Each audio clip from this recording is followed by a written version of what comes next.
Senate will come to order. All those not having privileges of the floor will please vacate the chamber. Those in the gallery and those on the floor will please rise as we're led in prayer by the First Sergeant J. Powers with West Virginia State Police. Please remain standing after the prayer as the Senator from Boone leads us in reciting the Pledge of Allegiance. First Sergeant. Let us pray. Dear Heavenly Father, thank you for this day and thank you for the many blessings that you bestow upon us. Continue to bless the members of this Senate and give them guidance as they make important decisions for this state. Please watch over the staff and those behind the scenes who work tirelessly during the session. Many different people put a lot of hours throughout the year, and we thank them for their hard work and dedication. We ask that you place your hand of comfort and protection on the citizens of West Virginia during the pandemic and the latest storms, and continue to give us health and continue to keep us healthy and safe, and forgive us all for when we sin. We ask all this and we give you all the praise in Jesus' name. Amen. Thank you. Senator from Boone. Thank you, Mr. President. Please join me in the Pledge of Allegiance. I pledge allegiance to the flag of the United States of America and to the republic which stands, one nation under God, indivisible, with liberty and justice for all. Reading of the Journal. West Virginia Legislature Senate Journal, February 25th, 2021. The Senate met at 11 a.m. Senator Blair, Mr. President, in the chair. The Senator from Wood requests unanimous consent that further reading of the Journal be dispensed with and the Journal be approved. Is there objection? Chair hears none. Further reading of the Journal is dispensed with and the Journal is approved. Introduction of guest. Senior Senator from the 17th. Thank you, Mr. President. On behalf of the Senate, it's your pleasure of mine to introduce our doc of the day. In the rear of the chamber, we have with us today Dr. Melissa Price. She's from Indiana. She's currently finishing up her third year as a family medicine resident at Marshall University. And although she's not staying in West Virginia, which is disappointing, I am very pleased now she is going to serve our country as a United States Air Force physician. If the Senate would please give her a warm welcome.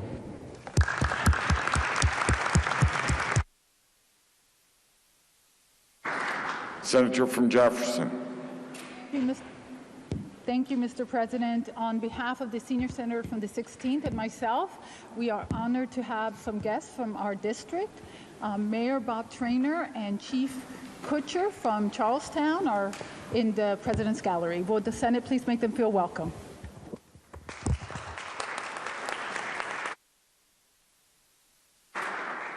Further introductions. Communications from the House.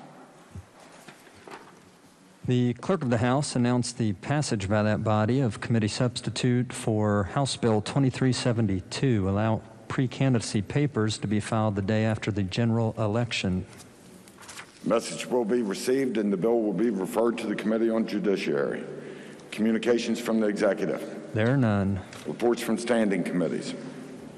Your Committee on Military has had under consideration Senate Bill 102, allowing disabled Purple Heart recipients park free at municipal metered parking spaces, and reports back a committee substitute for same, with the recommendation that the committee substitute do pass, but under the original double committee reference, first be referred to the Committee on Government Organization. Respectfully submitted, Ryan W. Weld, Chair.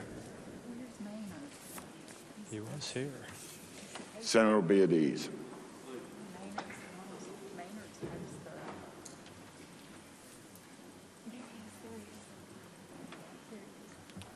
The report will be received. Senior Senator from the 6th.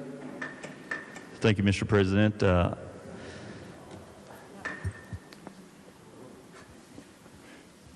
Senior Senator from the 6th requests unanimous consent that second reference to the Committee of Government Organization be dispensed with. Is there objection? Chair hears none. So ordered. Your Committee on Government Organization has had under consideration Senate Bill 318, relating generally to public notice of unclaimed property held by State Treasurer, and reports back a committee substitute for same, with the recommendation that the committee substitute do pass, but under the original double committee reference, first be referred to the Committee on Finance. Respectfully submitted, Mark R. Maynard, Chair. The report will be received, and under the original double committee reference, the bill will be referred to the Committee on Finance.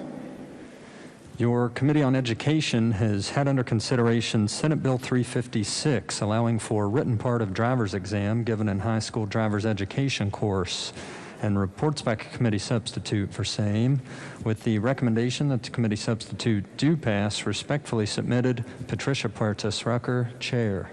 The report will be received. Your Committee on Health and Human Resources has had under consideration Senate Bill 387 relating to drug screening of applicants for cash assistance, and reports back a committee substitute for same, with the recommendation that the committee substitute do pass. Respectfully submitted, Michael J. Maroney, Chair. The report will be received. Reports from select committees. There are none. Introduction of bills. Senior Senator from the 17th. Thank you, Mr. President. I request unanimous consent that Senate Bill 460 through Senate Bill 476 be considered introduced, read by their titles, and referred to the appropriate committees as shown on the chamber automation system. Senior Senator from the 17th requests unanimous consent that Senate Bill 460 through Senate Bill 476 be considered introduced, read by their titles, and referred to the appropriate committees as shown on the chamber automation system. Is there objection? The chair hears none. So ordered. Resolutions. There are none. Motions. Petitions. There are none. Unfinished business. There is none. Bills on third reading. Engrossed committee substitute for Senate Bill 80, allowing for administration of certain small estates by affidavit and without appointment of personal representative. Third reading of the bill. Question is on passage of the bill. Senator from Oregon. Thank you, Mr. President. The committee substitute for Senate Bill 80 is a bill that comes to us from the probate committee of the West Virginia State Bar. And that's one of the standing bar committees, Mr. President. They work on estates and probate matters. And among the things they do and have done for a number of years is recommend changes to the law to both houses of the legislature. So this is one such bill. And it would establish in the law a whole new article. It's not a big article. It's only got 5 sections in it. But it would go in Chapter 44 of our state code, which is estates, and the new article would be designated as Article 1A. And as I said, it has 5 sections, and the object of the bill, Mr. President, is to provide an expedited and simpler procedure for the settling up of what are essentially small estates. So Section 1 of the article includes definitions. Terms are defined within that, including such terms as person, small asset, small estate, successor are the terms defined. And then in Section 2, the bill sets out the procedure to be followed to settle up a small estate without the appointment of an executor or an administrator. It's done by affidavit under this new section, new article of the law. And the forms, there are forms that would be used, and they begin in subsection E of the bill of that section, Section 2, subsection E, and on the page numbers, it's pages 6 through 12. Essentially, the information would have to be contained in an affidavit, the object of which is designed to settle up the affairs on a small estate. Section 3 authorizes the distribution of assets to the heirs or to the devisees, legatees under a will. Section 4 addresses the discharge and release of the payer and how the real estate, if there is real estate in a small estate, is treated. And Section 5 relates to construction of the article. It's a voluntary alternate process. So as I understand the law, the bill, a family or would always have the option of utilizing the probate administration process that exists in our current law. The appointment of a personal representative, an administrator, or an executor if one's named in the will. This does not supplant that. It's designed to be available in addition to that for small estates. And there are circumstances, some of which were discussed in our committee when we took the bill up, when even with small estates, you may want to go the traditional route because you need a personal representative to be appointed. One of the members of our committee, or a couple of them, astutely realized that in West Virginia, a wrongful death claim can be prosecuted only by the fiduciary of an estate, the administrator or an executor.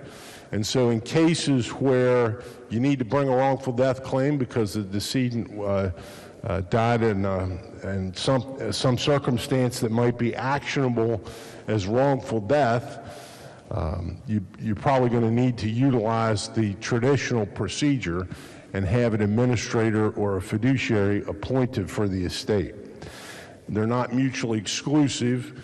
At least the representative of the probate committee of the state bar who addressed our committee, Mr. Winton, said that he did not believe that this bill, even if it were utilized in the context of the administration of a small estate, would preclude someone from being appointed or seeking to have someone appointed as administrator of the estate later if it turned out you needed to have a formal administration and a person who's granted letters of administration as an executor or administrator.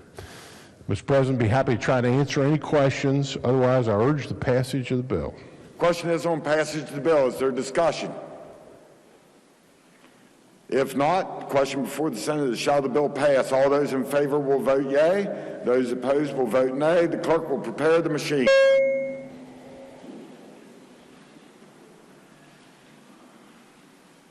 Has every member voted? Has every member voted? If so, the clerk will close the machine and ascertain the results. On this question, 34 yeas, 0 nays, 0 absent not voting. More than a majority of those present and voting voted in the affirmative. I declare the bill passed. The clerk will communicate the action of the Senate to the House. Engrossed House Bill 2019, Elevating Economic Development and Tourism Departments. Third reading of the bill. Question is on passage of the bill. Senior Senator from the 4th. Thank you, Mr. President. House Bill 2019 reorganizes and redesignates the State Development Office as the Department of Economic Development and the State Tourism Office as the Department of Tourism. The bill removes both offices from the Department of Commerce and makes them separate and distinct departments within the executive branch. The executive director of each office is redesignated as the secretary of their respective departments, both of which are appointed by the governor. The bill also redesignates the Tourism Commission as the Tourism Advisory Council. This is merely a reorganization and really changes in title. It doesn't really add any people to the process. It does add some significance to the titles when these people go out and represent the state of West Virginia, marketing our beautiful state. Mr. President, I urge passage of the bill. Question is on passage of the bill. Is there discussion? Senator from Morgan. Thank you, Mr. President. I rise in support of the bill. I think the governor's on to something good here that we should grant by enactment, and that is elevating to cabinet positions the two offices that are referenced in this bill. I think it's a good idea. I rise to mention one other thing. The senator from Ohio County was on the floor of the Senate earlier this week, or perhaps last week, I'm not sure which, and suggested that it might also be a good idea if we looked at elevating the Office of Drug Control to a cabinet level. And I think he's on to an excellent idea. And so it's not embodied within this bill, but I did want to say publicly that I hope the governor will look at that and maybe even introduce his own bill Our substance abuse problem, as the senator from Ohio County correctly pointed out, is severe in this state, and it could be important and helpful for a number of reasons, which I think was his point, to have that position be a position of cabinet level. It would, I think, send a strong message inside and outside this state. And I'm rising today not only to say that I agree with the governor's idea of the reorganization that's done so far, and I'm happy to support that, but I do wish and hope that the office of the governor would consider that which was suggested on the floor of the Senate within the last week by the senator from Ohio County. Is there further discussion? If not, the question before the Senate is, shall the bill pass? All those in favor will vote yea. Those opposed will vote nay. The clerk will prepare the machine.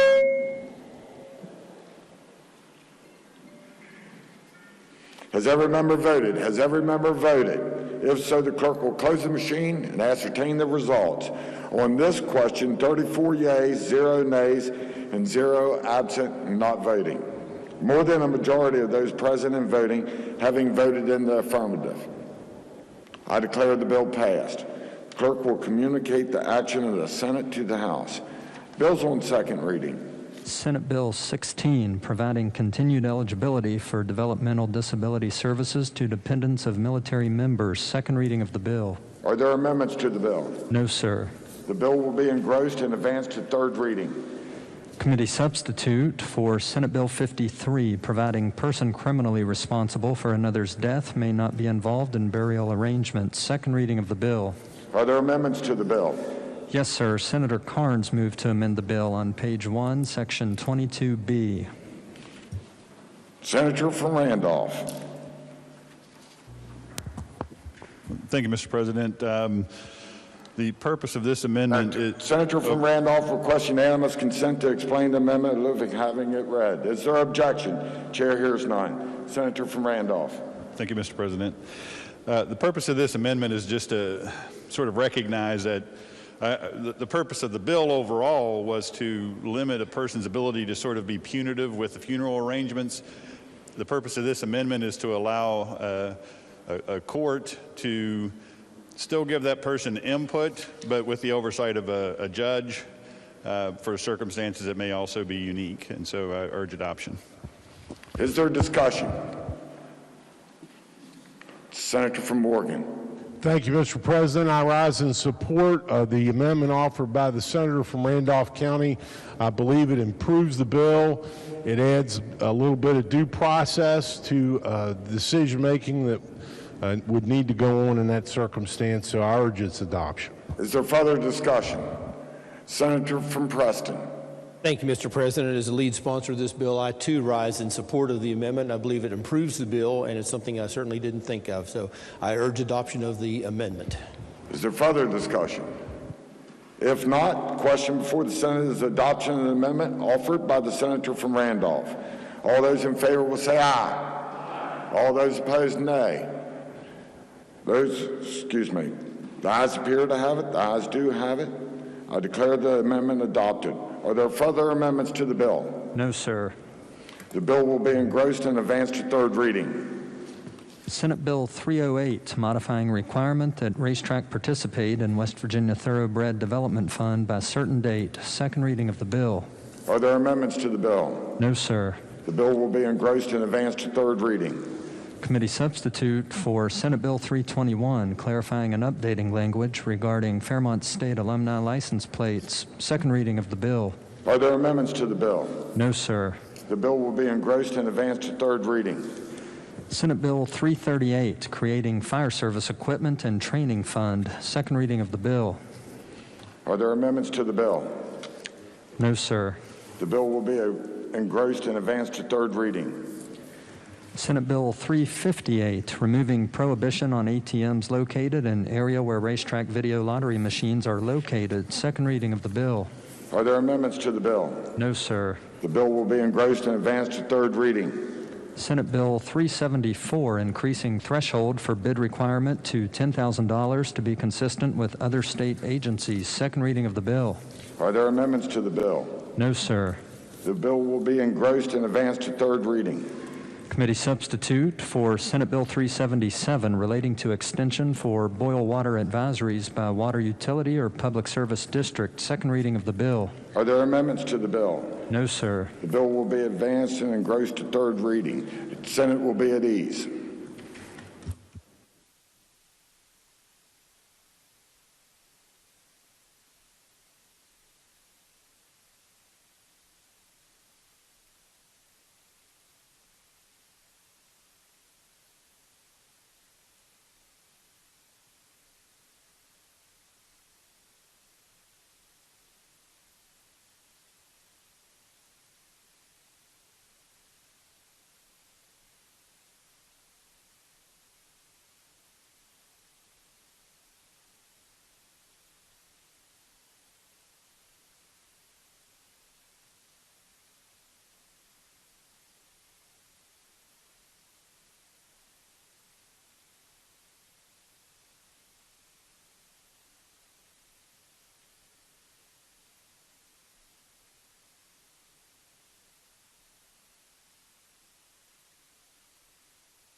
Senate will come back to order.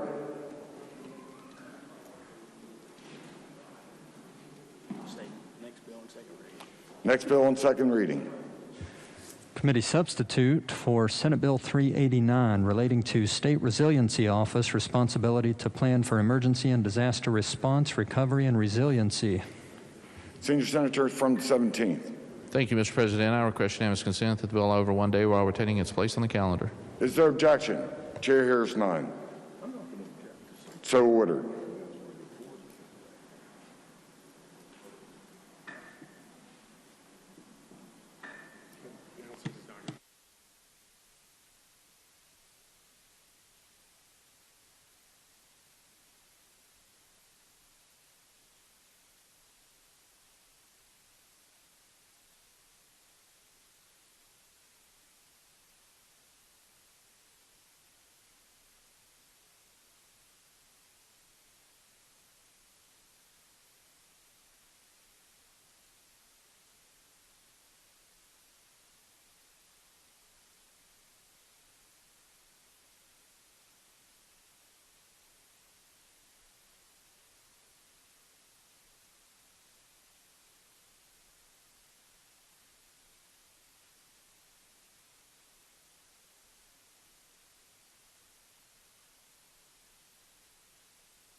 Senate will come back to order. Next bill on second reading. Engrossed committee substitute for House Bill 2012 relating to public charter schools. Second reading of the bill. Are there amendments to the bill? Yes, sir. The Committee on Education moved to amend the bill on page 2, section 1. Senator from Jefferson. Thank you, Mr. President. I request unanimous consent to explain the amendment in lieu of having it read. Is there objection? Chair hears none. Senator from Jefferson. The committee amended the bill and recommended that it pass as amended. The amendment changes the limit on the number of public charter schools that may be authorized from 10 before July 1, 2023 to 3 before July 1st, 2024. It clarifies that an education service provider can be a public or private nonprofit or for-profit provider. It provides an exception to the requirement that a public charter school be treated and act as its own LEA when needed under the provisions of the Public School Support Plan for funding purposes. It expands reasons for which a charter contract can be revoked to also include instances where an administrator or governing board member is convicted of fraud or misappropriation of funds.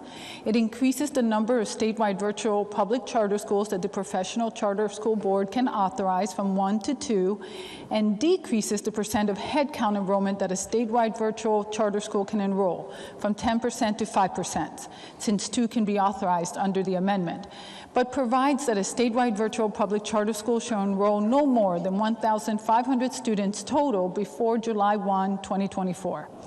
It requires an IEP team meeting after a student needing special education services enrolls rather than before. It limits the professional charter school board's authority to investigate complaints and conduct audits to the public charter schools it has authorized, and replaces requirement that the professional charter school board require corrective action upon a determination that serious impairments or violations exist, with the requirement that the board notify the public charter school of the impairments and violations and provide a reasonable opportunity for the school to remedy the impairments and violations. The requirement to take corrective action or exercise sanctions in response to serious impairments or violations, and the authority to require the charter school to develop and execute a corrective action plan within a specified time frame. It also makes technical improvements and corrections. I'm happy to answer any questions. I urge adoption.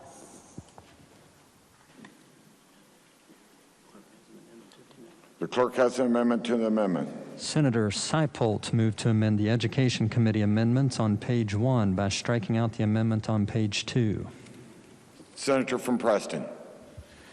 Thank you, Mr. President. I ask unanimous consent to explain the amendment to the amendment in lieu of having it read. Is there objection? Chair hears none. Senator from Preston. Thank you, Mr. President. This amendment to the amendment does 4 simple things.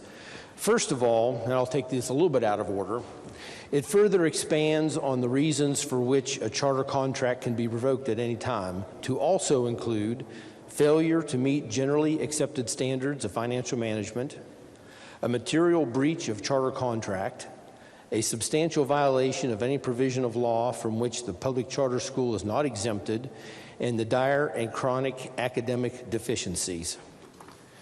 Second of all, it replaces language relating to enrollment of special education students with language that provides that when enrolling a student who may require special education services, the same obligations apply to a virtual public charter school as applies to all other public charter schools.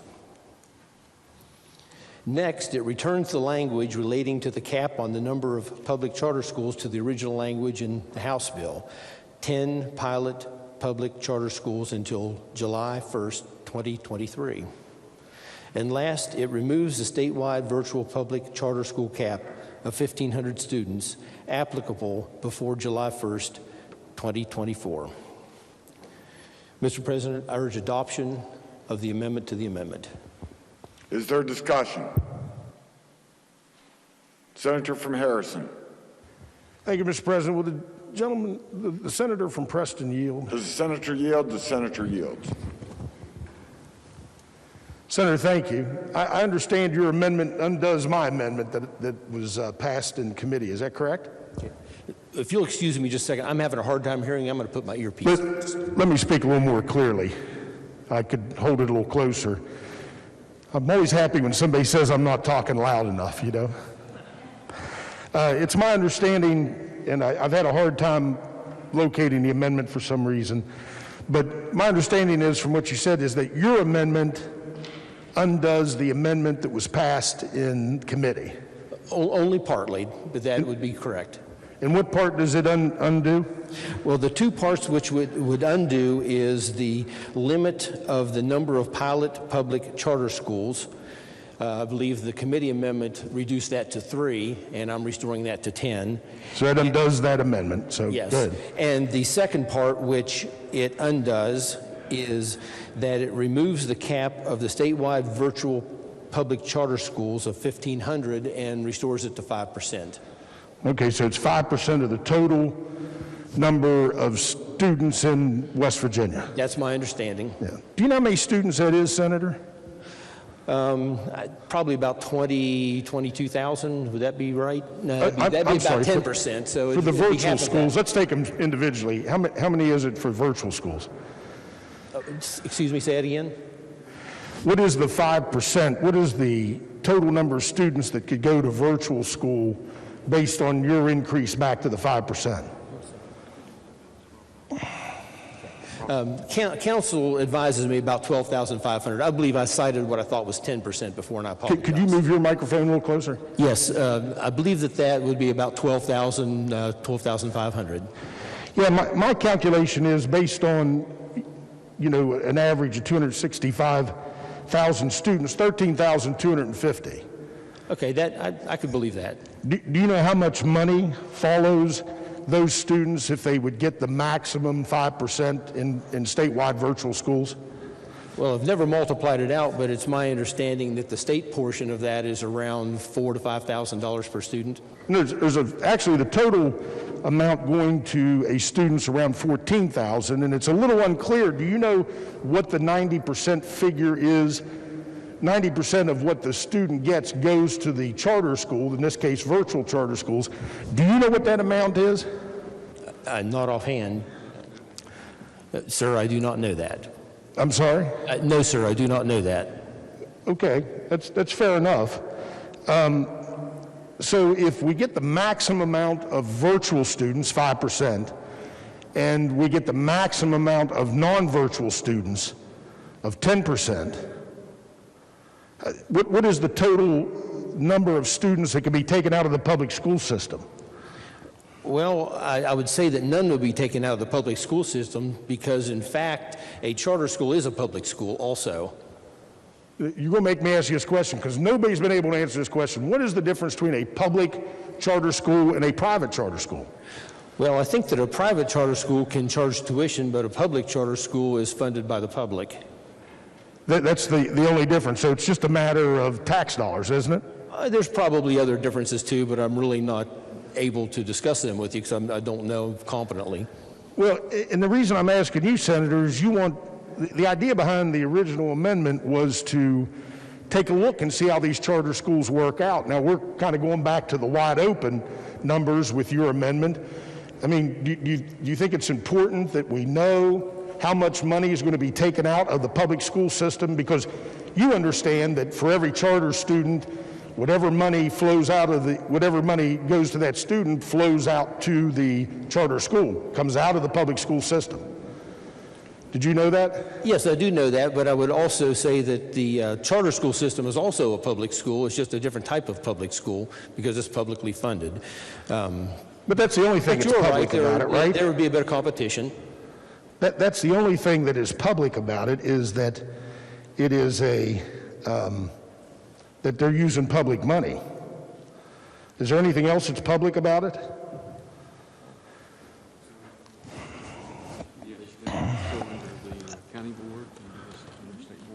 I think that they're still under the county board and the state board as far as oversight goes. Yeah, there's a provision in this bill says the charter school is its own governing body. Did you know that? I believe they have to follow guidelines, though, and that is the whole purpose of a charter. And if they're not following their guidelines, or if they're incompetent in their delivery of education, it may be discontinued. And again, sir, if you could hold the microphone a little closer, I'm having a hard time hearing you. I apologize. That's all right. I'm trying to keep it right on my chin, Senator.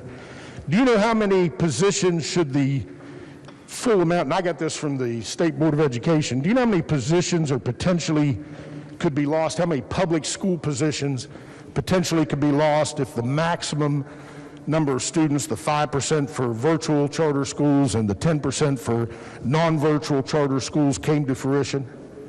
I do not. Okay. It would be 3,900 public school positions in the state. Were you aware of that? Would the educators in a public charter school also be a public employee? No. They're going to be employed. Do you know who's going to run these charter schools, Senator? Did you realize that they're going to be for-profit companies? No, sir. Yeah, they're for-profit companies. On the virtual side, there's two major players, and one of them is a public company, which means their stock is traded on the stock market. Were you aware of that? I guess now that you told me that, I'm aware of it. Does it concern you at all that companies whose stock is traded on the stock market, that they worry about that stock price? You'd agree with me, wouldn't you? I guess the answer I have for you is I'm not particularly concerned as how they're organized as a business, but I am concerned as how education is delivered to our students. Well, I agree with that. Do you have any idea how these virtual schools are going to work? I'm not an educator, nor do I have any privy knowledge to how the charter schools mechanics work. Me either, and that was the incentive behind the amendment, and the reason I think it was bipartisan, is we don't know how they're going to turn out. But if we send, and by my calculations, and I've received these from the department too, at a minimum, it appears that about $7,400 per student will be the 90% figure that will follow the student to the charter school. Now, if we have the total amount of 13,250 students go to virtual charters, and believe me, it's commercialized. They'll be, soliciting virtual charter students around the state. Whether they get all 13,250 or not, I don't know, but if they do you know how much money that is in total out of our state budget? No, I do not. It's $98 million just for the virtual charter schools. $98 million, and we've never done one. Don't have one. If you look on the internet, there's all kinds of lawsuits involving these. One of them changed their name because of what went on in other places and other states.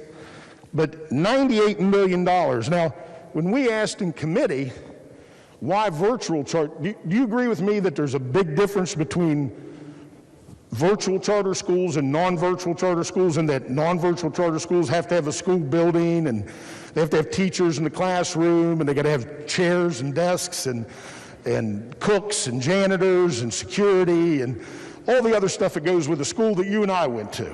Yeah, yes, I do agree. There is a difference between a non-virtual and a virtual public charter school. Sure, in a virtual charter school, you got a guy somewhere or a lady somewhere in their house, or sitting behind a desk, teaching any number of children. In Florida, it's 274 students per instructor. I just happened to read an article on it. I mean, that's how many. Do you know why we would have to give the same amount of money to a virtual charter school that we're given to a non-virtual charter school? In other words, one that has a school building and one that does not? I do not know that. And that's why I'm asking you about your amendment. Why are we going back on the limit of 1,500 till we can figure out why? Can you explain that? Well, I would just say that, first of all, this is not mandating that any virtual public charter schools be created, but it allows virtual public charter schools to be created pursuant to various regulations and authorizing bodies. And just because it's authorized doesn't mean it's going to happen. But on the other hand, if they're not performing as we see fit, then that can always be changed going forward. I have full confidence that in some situations, some students learn better in a virtual environment, and it's obviously not true for everyone, as we've seen in the last pandemic. I'll accept all that. But why do they need $98 million? Why do they need $7,400 per student if the non-virtual charter schools only need $7,400 per student, when their costs have got to be vastly different? Can you explain that? Well, I don't know what the business model is for the virtual charter school or what the cost would be. However, can you put it a little closer, sir? I can't hear. I'm not aware of what the business model for virtual charter schools would entail, or how they work their business, but I'm assuming that there is a good reason that education delivered to one person should be equal to education delivered to another person. And well, I asked the question in committee, and they told me, the speaker under oath told me that there were two reasons. One, that it had cost them $50 million to develop their software, and that was for the whole country. And that the biggest cost they had was teacher salaries. So I did some math. If you took the 270 students that they use in Florida per instructor, they'll need 49, that's a 4 and a 9, to educate 13,250 students, 49 instructors. If we paid them $100,000 a year, that would only be $4.9 million. That's $100,000 a year. That's double what our public school teachers make. Now, I thought West Virginia, we might demand a little more, so I thought maybe 100 students per instructor. That requires 132 and a half instructors. And multiplying that by 100,000, that's 1,300 $13,250,000. Now, subtract that from 98 million, and that's a high number. That means they're going to make profit every year of $93 million. Now, there's other expenses. They got to buy computers. They got to have probably administrators and everything else, but surely they can do that for $93 million, wouldn't you think? Like I say, I'm not familiar with their business model, but not being involved with that, I would have to say probably. But Senator, that's why I'm asking you about your amendment, because it's your amendment. You're willing to return those limits back to 13,250 students without any better explanation. You're willing to return it to 10 charter schools, even though we've never had charter schools in West Virginia. You're willing to do that without having any of the answers that I just asked you about? Well, I do know that several years ago we had Senate Bill 14, and in that bill we did not consider, at least it never made it to the final cut, virtual public charter schools. Now, this is the first time. However, we did have 10 pilot public charter schools in that bill that made it to the floor and passed out. I agree. This is the first time we've considered virtual charter schools. On the Senate floor, to my knowledge, that's correct. Me too. But we don't know anything about them. You and I, between us, you're the proponent of the amendment. I'm the person who reduced it to $1,500 just for the first 3 years. That's all it is, just the first 3 years, so that we can get a handle on these costs and understand why they require so much of our tax dollars to do what should be done at half of the cost of a non-virtual private school. And I'm asking you, what is your reason for removing that cap, returning it to 5% of our entire student population without any knowledge of any of those issues that we just discussed between us? Well, it's my understanding that in most other states, there's a very small percentage of the students that actually participate in virtual public schools or virtual public charter schools, either one. And I would imagine that there's going to be a small percent that would try it here. Then why not keep it at 1,500? In Florida, there's tens of thousands of them. And that could happen here in West Virginia. So why not, if you believe that there's not going to be very many of our students participate in virtual charter schools, why not put the 1,500 limit on it and keep it? No, your assumption is that it's going to be damaging to the state to include virtual public charter schools, and I'm assuming that it's not going to be damaging. I think it's going to be beneficial. And I would hate I'm sorry, I just didn't hear you. I said, your assumption is that it will be damaging to our state in order to have authorized virtual public charter schools, and my assumption is that it will not be damaging, it will be helpful. Except that neither one of us know for sure. So wouldn't we be better off to keep a good eye on our tax money and limit the number to 1,500 so we can evaluate it for just 3 years and see if it is good for our state, rather than taking a wild guess and perhaps risking $98 million every year for 3 years? Well, in fact, there are other checks and balances in place, including the requirement that a charter school, whether it is virtual or brick and mortar, go through a vetting process with authorizers.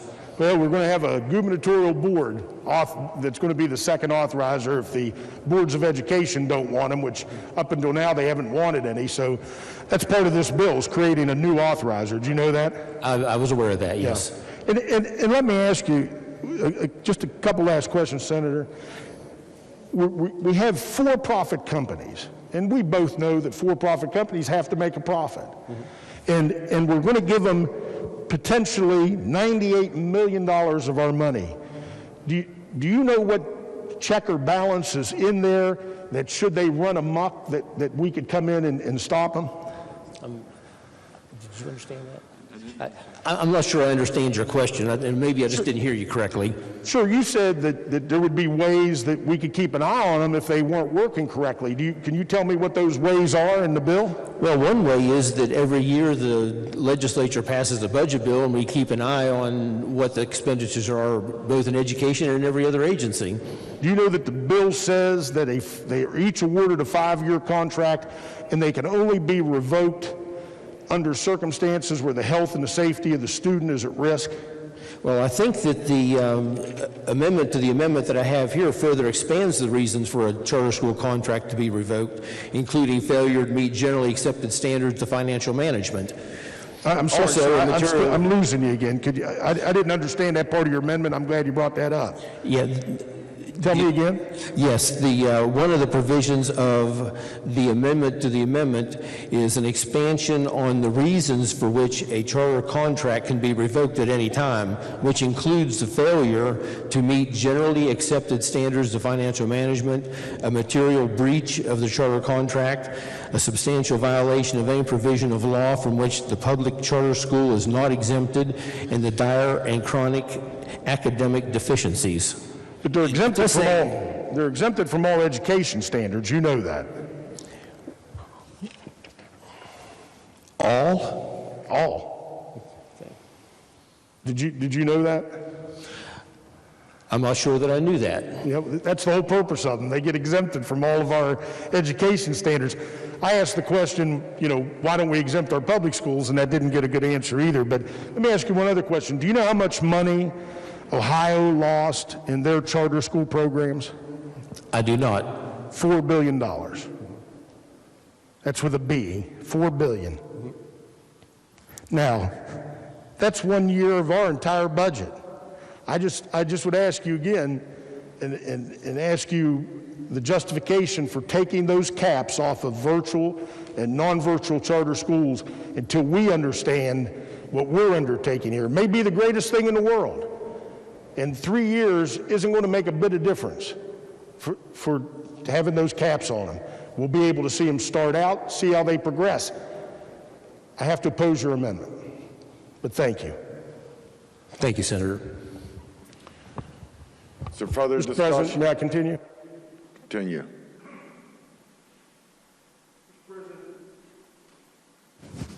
I'm not against, I don't like charter schools. I don't think they fit in West Virginia. Nationwide, rural areas do not do well with charter schools. All of West Virginia is a rural area, Mr. President. But, I know who's in charge here. I know who makes the decisions, and it's not my team. So I know this bill's going to pass, and I certainly want to give charters a chance because you all want to give them a chance.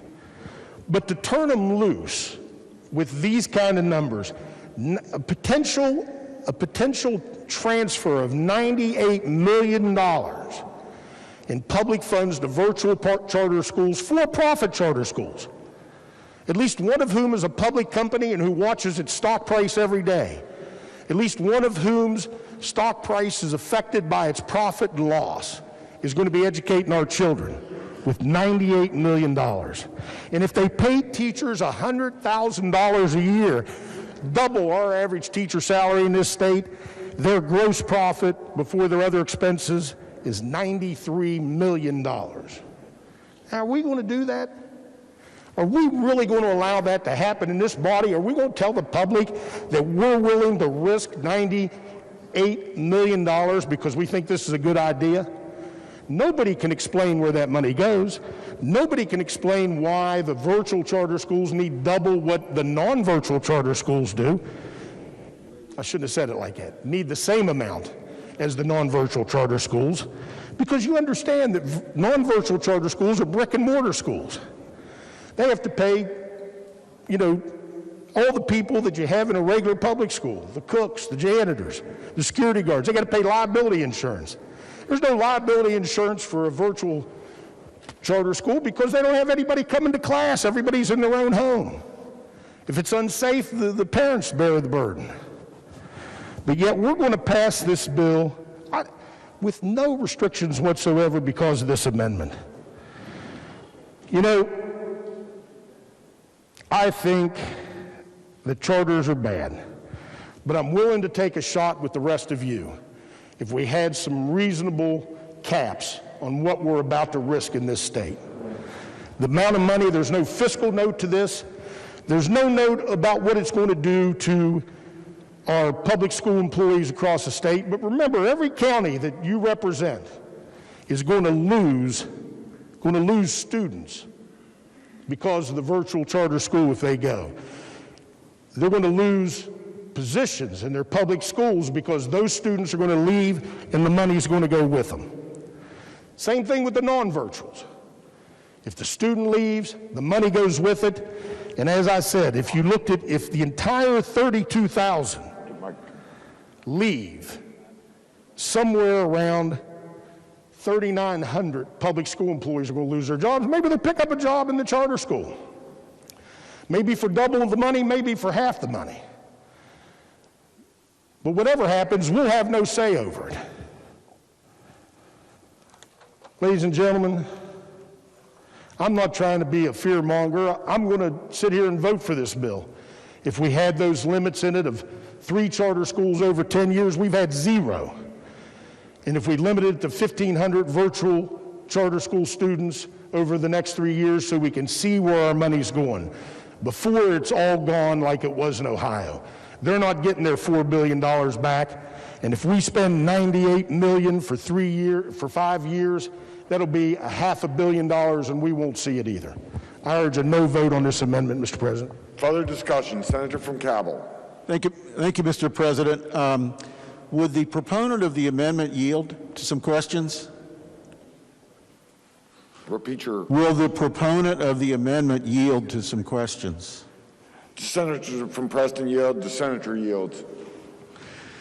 Thank you, Senator. As you know, I have a lot of respect for you, and I find myself in agreement with you on many, many issues as we deal with them in committee and on the floor. I do not have the benefit of being on the Education Committee, so I'm trying to absorb what's going on here, having taken in what the committee itself did, and I'm not really doing very well keeping up. So my question to you, Senator, would be, would you have any objection to lay this bill over one day so those of us that are not on this committee can understand better the variances between what the committee did and what you are proposing? It was my understanding that that opportunity was available earlier, then it was changed, but quite frankly, I would leave that up to the chair of education. I do not serve on the Education Committee either, and it's not my bill, this is just an amendment to the amendment. Well, let me just ask you this. I usually try to check an hour before to see what amendments are coming, and it was no fault of yours, but I don't think it may not have been available when I checked. And then when we got to the floor, I know it was posted procedurally correctly. I'm not saying that.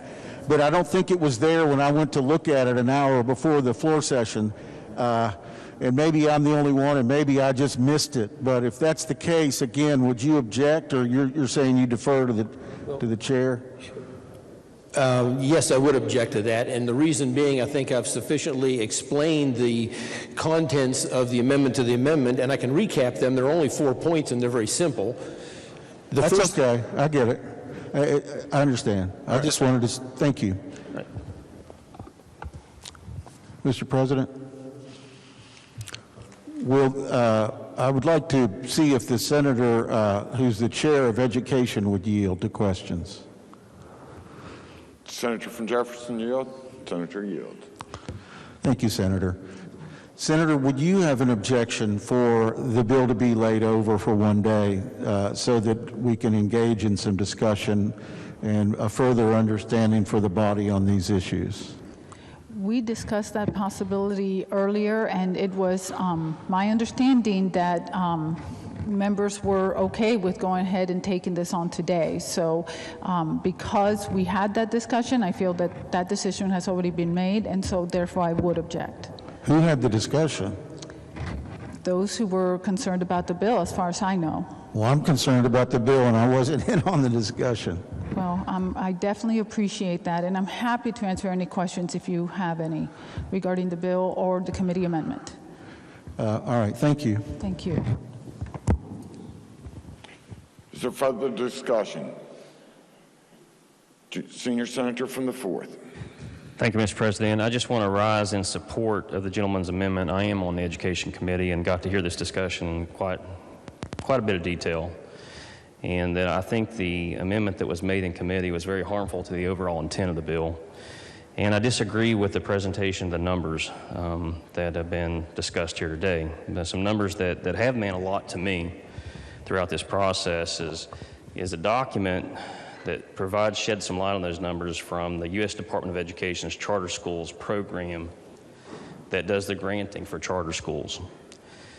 And West Virginia is one of the 10 states in the country that has not got these. Since 1995, there's been $3.9 billion granted to public charter schools from the federal government. And recently, it has averaged $463 million for expansion from 2010 to 2017. There's some significant opportunity for federal dollars into the state here. Thank you, Mr. President. Is there further discussion?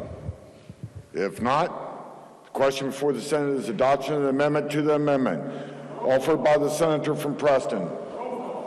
Roll call's been demanded. Does the demand sustained? The demand is sustained. All those in favor of the amendment to the amendment will vote yea. All those opposed will vote nay. The clerk will prepare the machine.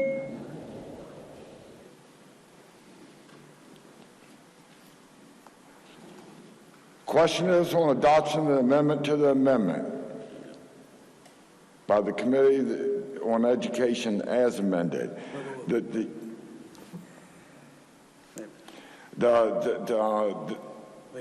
minute. She's giving me. Okay. Okay. On this. Sit him at ease for one moment.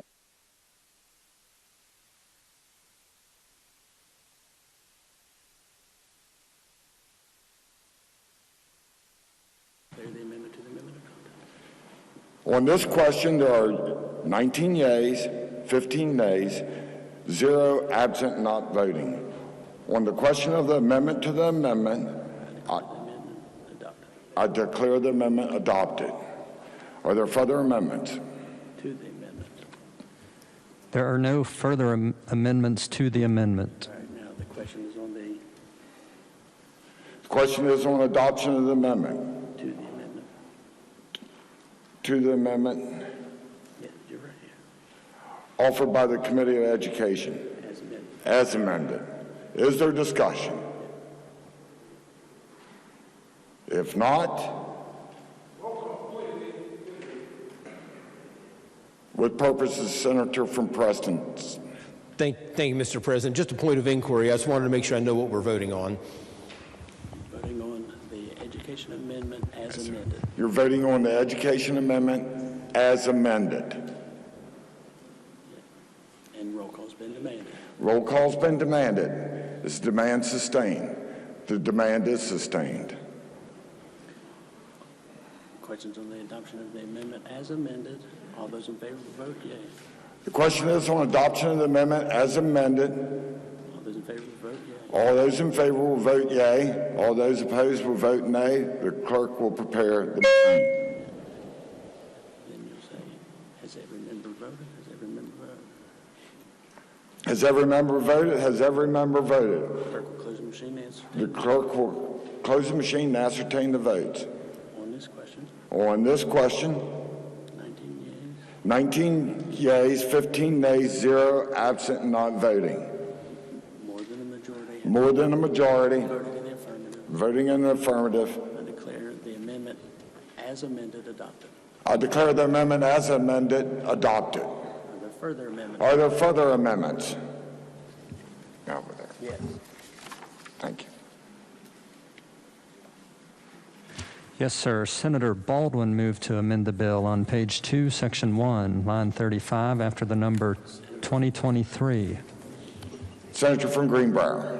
Thank you, Mr. President. I ask unanimous consent to explain the amendment in lieu of having it read. Is there objection? Is there objection? The chair hears none. Senator from Greenbrier. Thank you, Mr. President. Very, very simple amendment here. To ensure that charter schools are targeted towards underperforming students. If we're seeking to increase student achievement, the West Virginia Department of Education identifies underperforming schools each year. So this amendment would ensure that these new charter schools are being targeted towards underperforming students. Thank you, Mr. President. I would ask for the right to close as well. Further discussion? Senator from Jefferson. Thank you. Thank you, Mr. President. I appreciate this amendment's intention. I want to point out that in existing language in the charter school legislation that this body passed 2 years ago, we emphasized that charter schools can serve these underperforming schools, and we urge that they consider these as one of the things that they can do.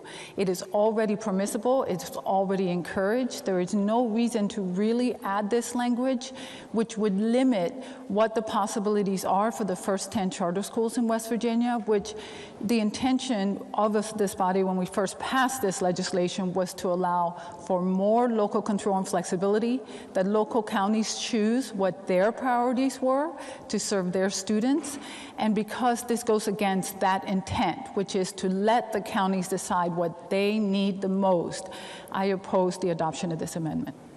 Is there further discussion? Junior Senator from the 8th. Thank you, Mr. President. I rise in support of the Senator from Greenbrier's amendment.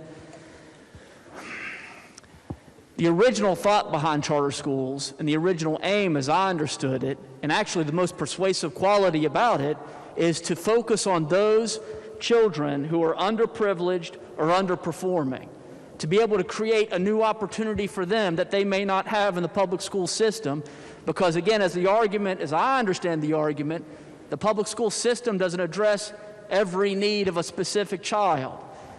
The gentleman's amendment goes to the very spirit of what I thought was the most persuasive argument for charter schools. Not to mention, and I'll just add, what someone can do is different than what a bill should do. Again, the argument, as I understand it 2 years ago, was to serve the needs of underprivileged children and underperforming children. And for that reason alone, that's what we should be talking about. That's why I support the gentleman's amendment. And as far as local control, I've not had the opportunity to review this bill because it's only gone through one committee. I'm actually surprised that it hasn't gone through finance yet. We can get to that later.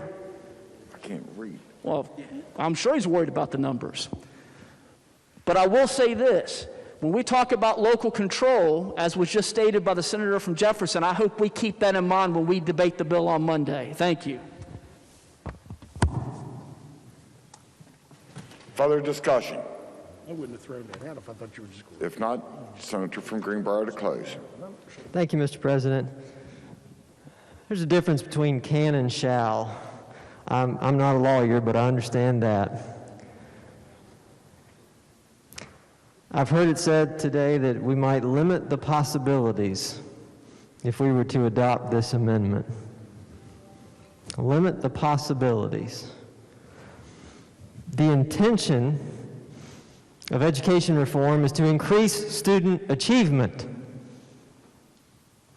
I do not see how we are limiting the possibilities if we focus on students who are not achieving. That's the intent of this amendment, is to focus on students who are not achieving. I've heard it said today that this would inhibit local control.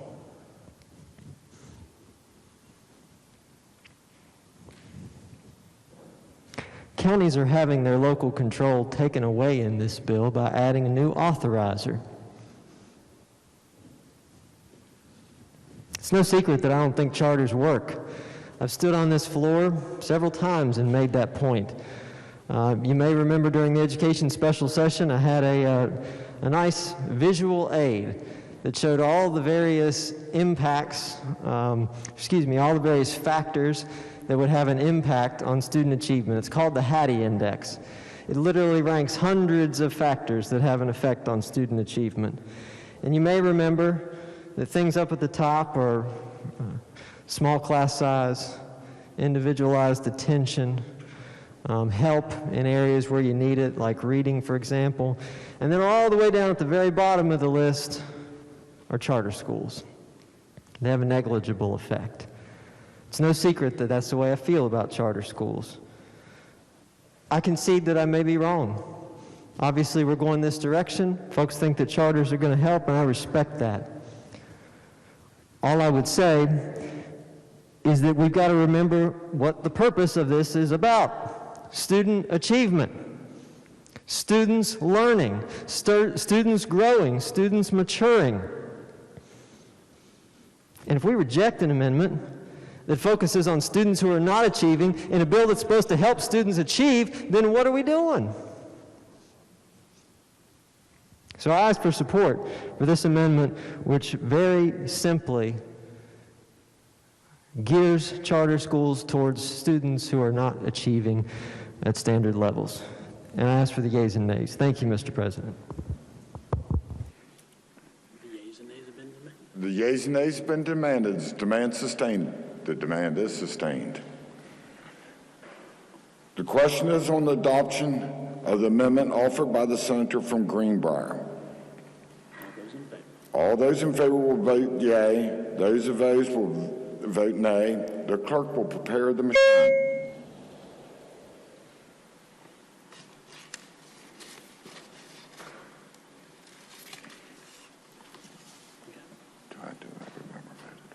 Yeah. Okay. Has every member voted? Has every member voted? If so, the clerk will close the machine to ascertain the results. On this question, there are 12 yeas, 22 nays, 0 absent and not voting. Not having, having less than the majority of those present and voting in the affirmative, I declare the amendment rejected. Are there further amendments? Yes, sir. Senator Romano moved to amend the bill on page 22, section 10, line 76, after the word funds. Senator from Harrison.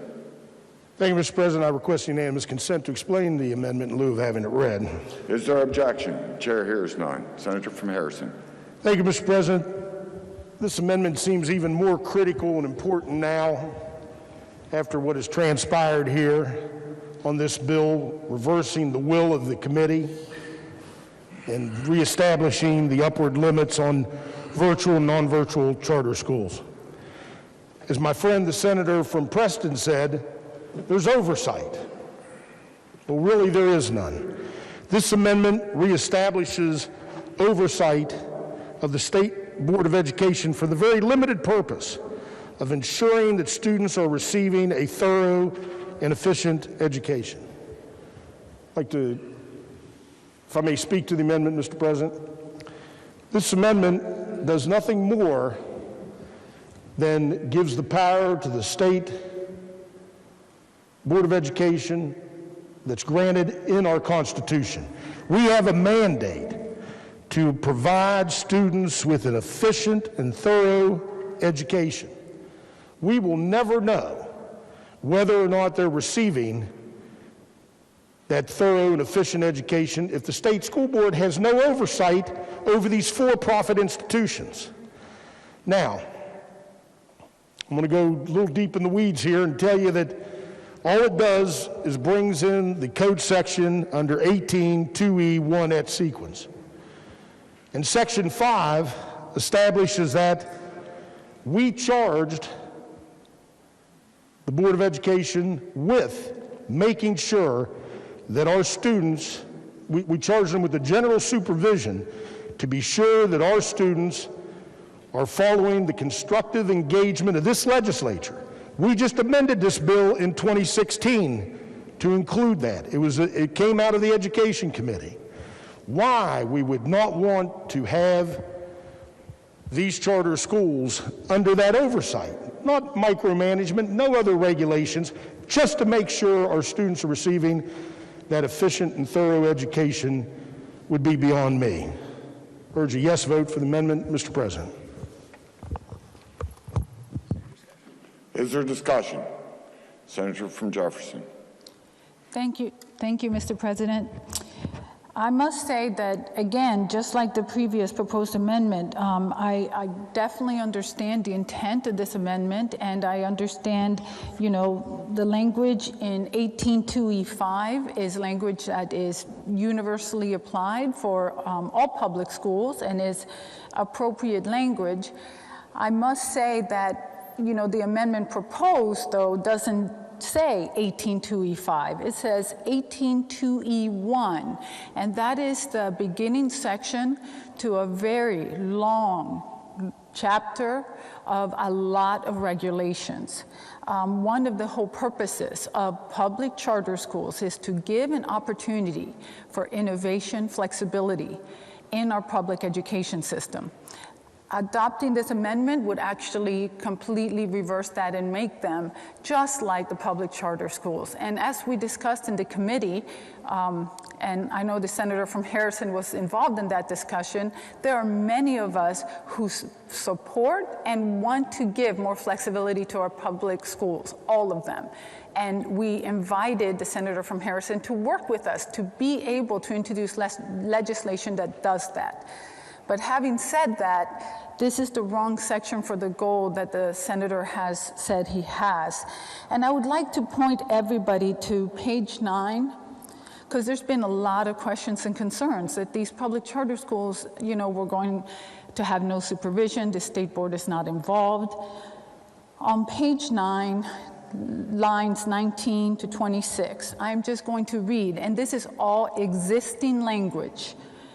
The state board may promulgate a rule in accordance with 29A 3B1 of this code if necessary for ensuring the accountability of public charter schools for meeting the standards for student performance required of other public school students under 182E5, which is the code that the senator from Harrison said he wanted them to follow, of this code and the accountability of authorizers for ensuring that those standards are met in the schools authorized by it. If an authorizer fails to close a public charter school that does not meet the standards, the authorizer shall appear before the state board to justify its decision. The state board may uphold or overturn the authorizer's decision and may revoke the authority of the authorizer to authorize public charter schools. So for those who are worried about these public charter schools not having the accountability and that they will not have the same standards for student achievement, I have to tell you that this was addressed in the original legislation. So for all these reasons, I urge rejection of this amendment. Is there further discussion? Senator from Harrison wish to close. Mr. President, having heard the senator from Berkeley, Jefferson, thank you. I believe I've made what lawyers like to call Scrivener's error. And I would like to ask unanimous consent to advance this bill to third reading with the right to amend so that I can withdraw this amendment and limit the application of this particular amendment strictly to Section 5 of 182E and not the entire plethora of regulations that fall under that particular code article. Gentleman from Harrison has requested unanimous consent to advance to third with right to amend. Is there objection? There's objection.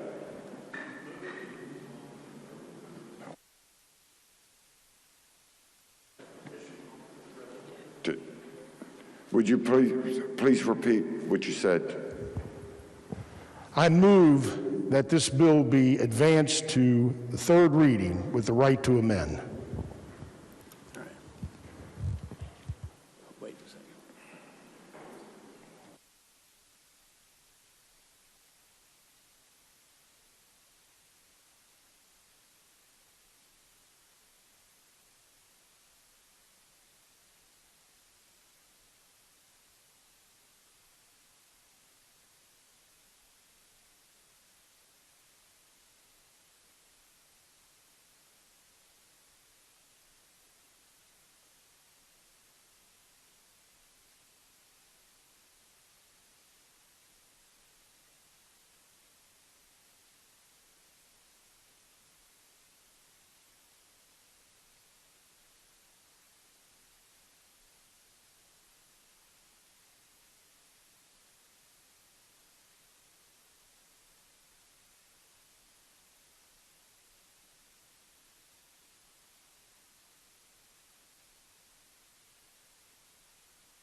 Senior Senator. Senator from Harrison. Mr. President, I ask unanimous consent to withdraw my amendment. Is there objection? Without it. You got to wait. Withdraw my amendment.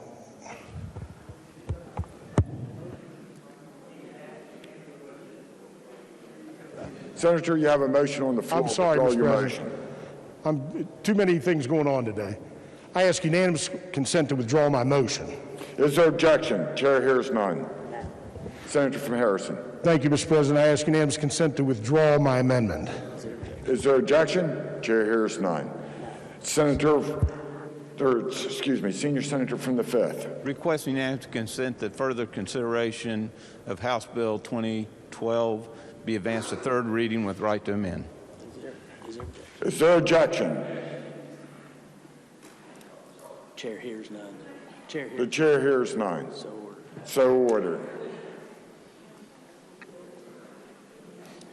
The bill will advance to third reading. Excuse me. No.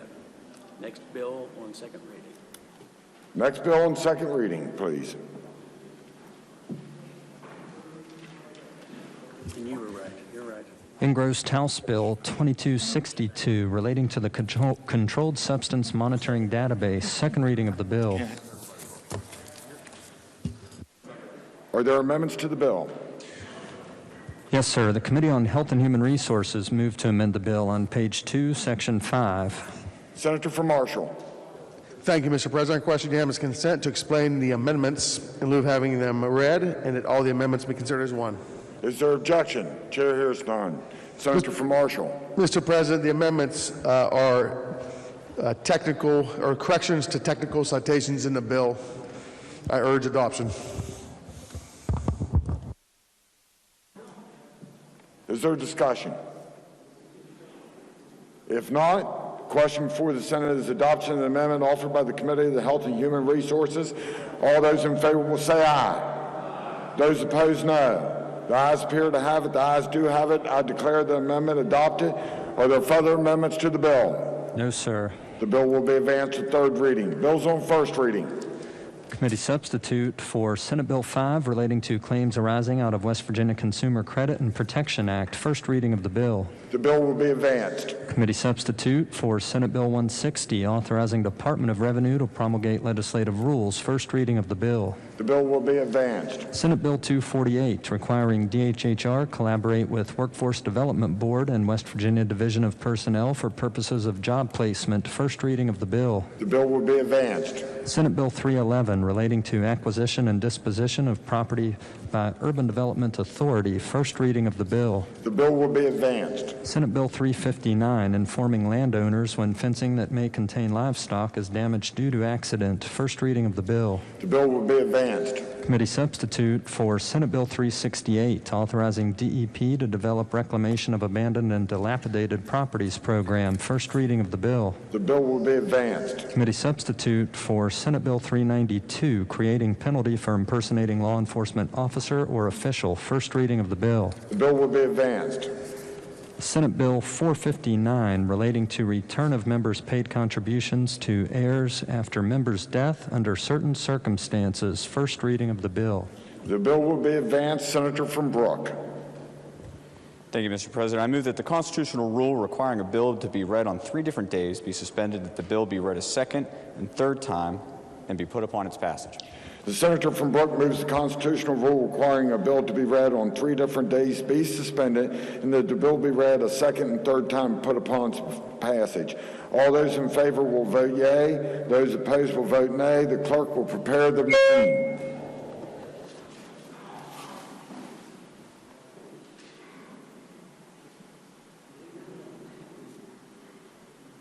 Has every member voted? Has every member voted? If so, the clerk will close the machine and ascertain the results. On this question, 34 yeas, 0 nays, 0 absent and not voting. More than 4/5 of the members present having voted in the affirmative. I declare the constitutional rules suspended.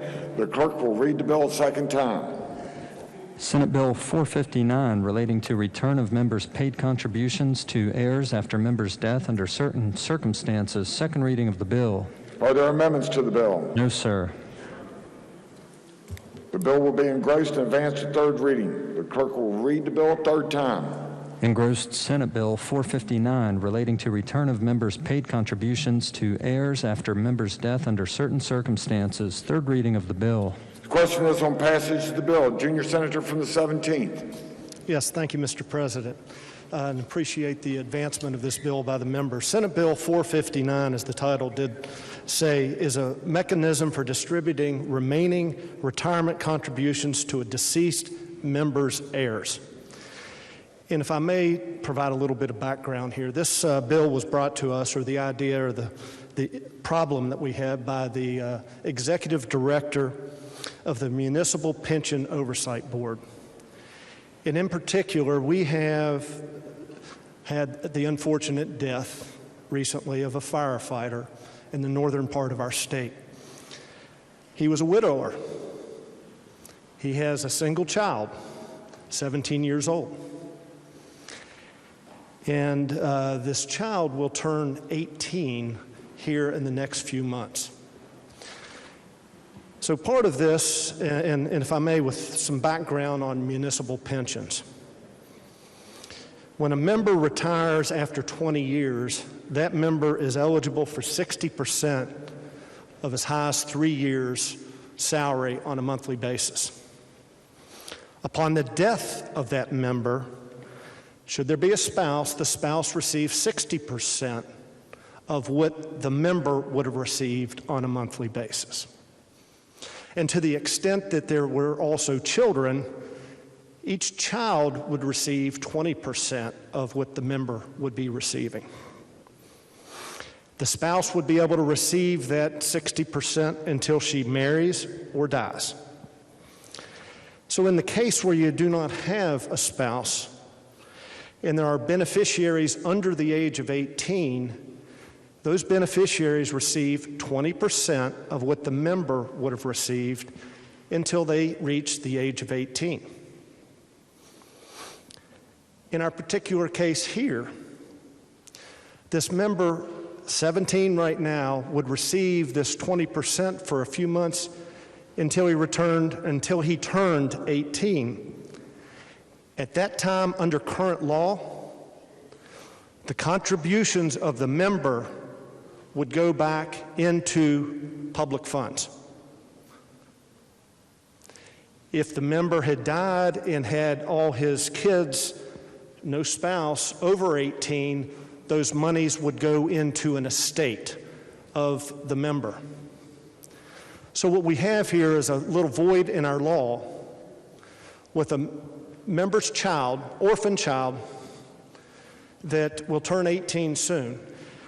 What this bill does is basically we will pay the child what's due him until he turns 18, and then at the age of 18, those monies will go into the estate for the benefit of that child. Going forward, if we had a similar situation, and for an example, we had the 17-year-old who also had a sister or a daughter that was at 10 years old. The younger one would receive those benefits till 18, and then at that time, should there be anything left in contributions from the member, that those monies would be split evenly. I'll be happy to take any questions. I urge passage, and I think we'll ask that this also be passed or adopted as of passage for the benefit of this child. But thank you, Mr. President. Question is on passage of the bill. Is there discussion? Senator from Brooke. Thank you, Mr. President. I want to thank this body for their indulgence in moving this forward today and suspending that rule. And I want to thank the junior senator from the 17th for his work. This is good work on your first committee bill, getting it out and getting this out on time. I really appreciate that. I know the family, Mr. President, that is unfortunately involved in this incident, and have known them for many years, and this will be a tremendous help to the young man involved in all of this. And I just want to say that, you know, a lot of times, if you look at the past 30 minutes, what's been going on in this body, sometimes that we can argue and fight about certain things, and despite what the public may believe, sometimes we do good work. And everyone today, this is a piece of good work, and I thank you all for it. Thank you, Mr. President. Is there further discussion? If not, the question is before the Senate, shall the bill pass? All those in favor will vote yea. Those opposed will vote nay. The clerk will prepare the machine.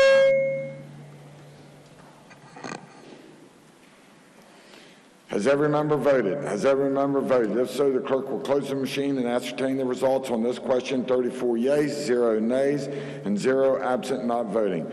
More than the majority of those present and voting having voted in the affirmative. I declare the bill passed. Senator, be easy for one moment.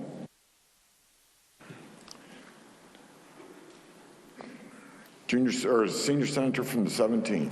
Thank you, Mr. President. I move the bill be made effective from passage and request unanimous consent that the roll call used on passage of the bill be used to make it so effective.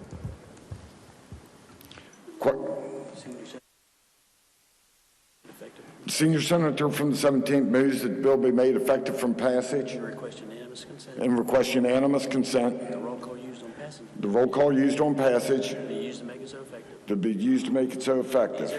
Is there objection? Is there objection? Chair hears none. On this question. On this question. 34 yeas. 34 yeas, 0 nays, and 0 absent not voting. More than two-thirds of the majority. Two-thirds of those elected. Of those elected, excuse me. Voted in the affirmative. Having voted in the affirmative. I declare the bill effective from passage. I declare the bill effective from passage. The clerk will communicate the action of the Senate to the House. Senate Joint Resolution 4, Incorporation of Churches or Religious Denominations Amendment. First reading of the resolution. The resolution will be advanced. Introduction of guest. Remarks by members. Senior Senator from the 6th. Thank you, Mr. President. I just wanted to remind everyone that the West Virginia Off-Highway Coalition will be having their rally over around the Veterans Memorial tomorrow from 10 till 1. Thank you, Mr. President. Further remarks by members? Senator from Logan. Thank you, Mr. President. Today is the 49th anniversary of Buffalo Creek disaster. That's where I'm from. A little community called Lundale. Lundale got hit the hardest with the amount of deaths in a little, probably 3/4 mile straight stretch. 125 lives were lost that morning. 1,100 were injured. 4,000 left homeless. Today, the governor is in Buffalo Creek along with the DNR director, the Secretary of DEP, and they're stocking our Buffalo Creek with trout. I'm very grateful for that. And my family was very fortunate, but a lot of families weren't. And if we could get a moment of silence, I'd appreciate it. Thank you. All rise.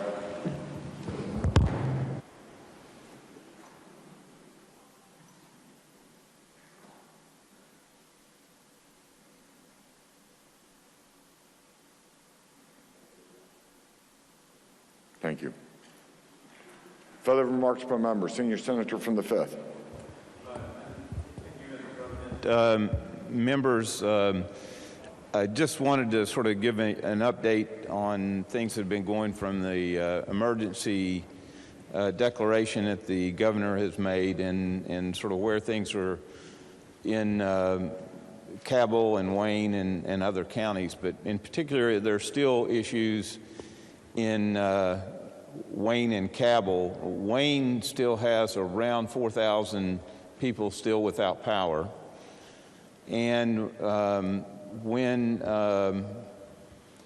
the National Guard member, Mr. Mason, had described this, and what I've been hearing described by the other people from Appalachian Power and others, that this is the worst situation they've seen.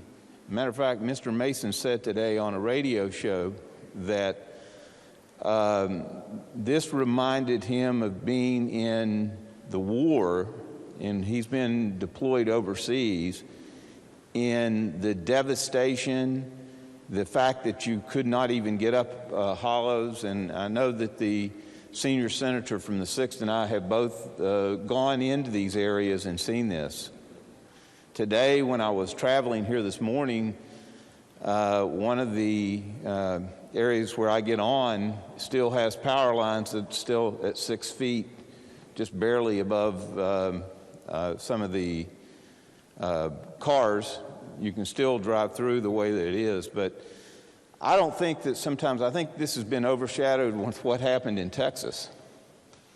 Everybody was talking about Texas nationally, but they had no idea the devastation and how much this has destroyed some of the areas.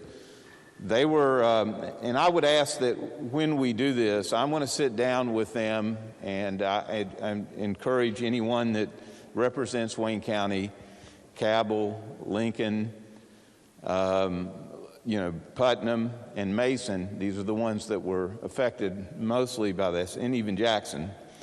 But when we sit down with the National Guard and AEP and others with emergency services, that we go through some of the issues they had. They had some issues related to the fact that some of our maps and digitizing maps are important in this.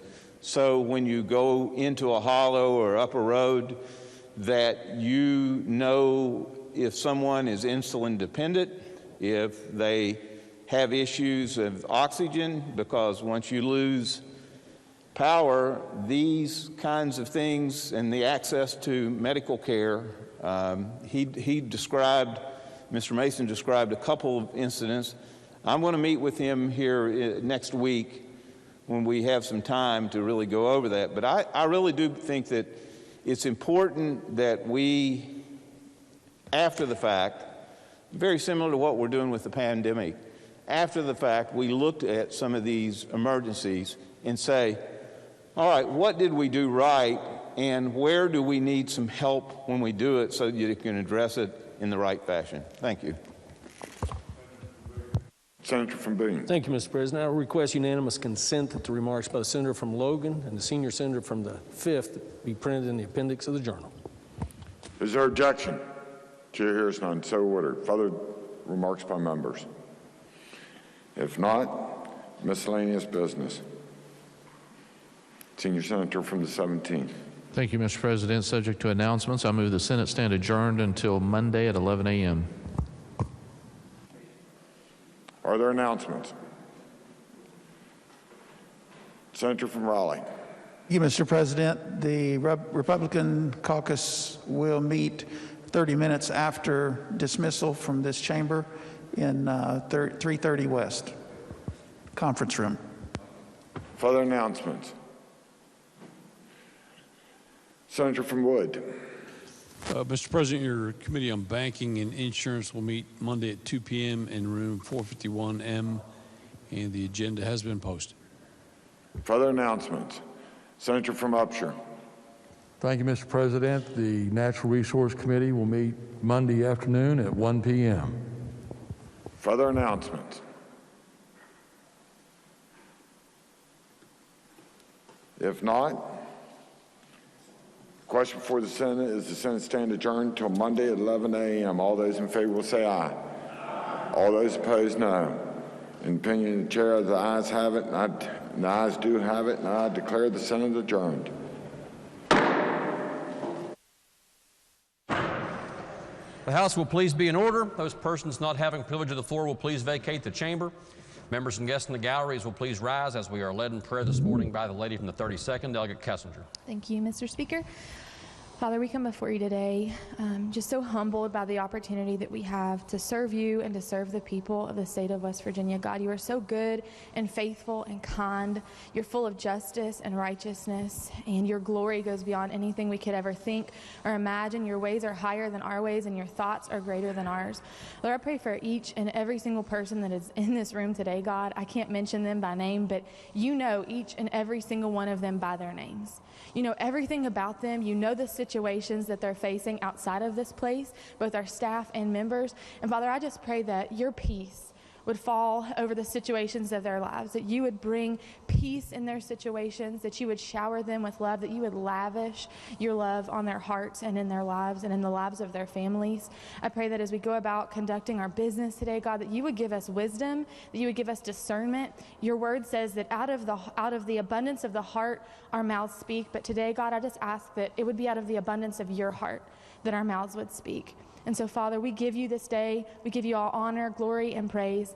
And in the name of Jesus, our Lord and Savior, amen. Amen. If members of guests will please remain standing, we'll be led in the Pledge of Allegiance by the gentleman from the 17th, Doug Lovejoy. Thank you, Mr. Speaker. My friends, join me in pledging allegiance to the flag of our country.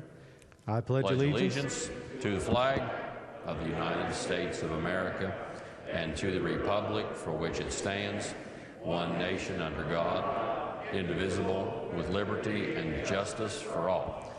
Members and guests may be seated. Reading the journal.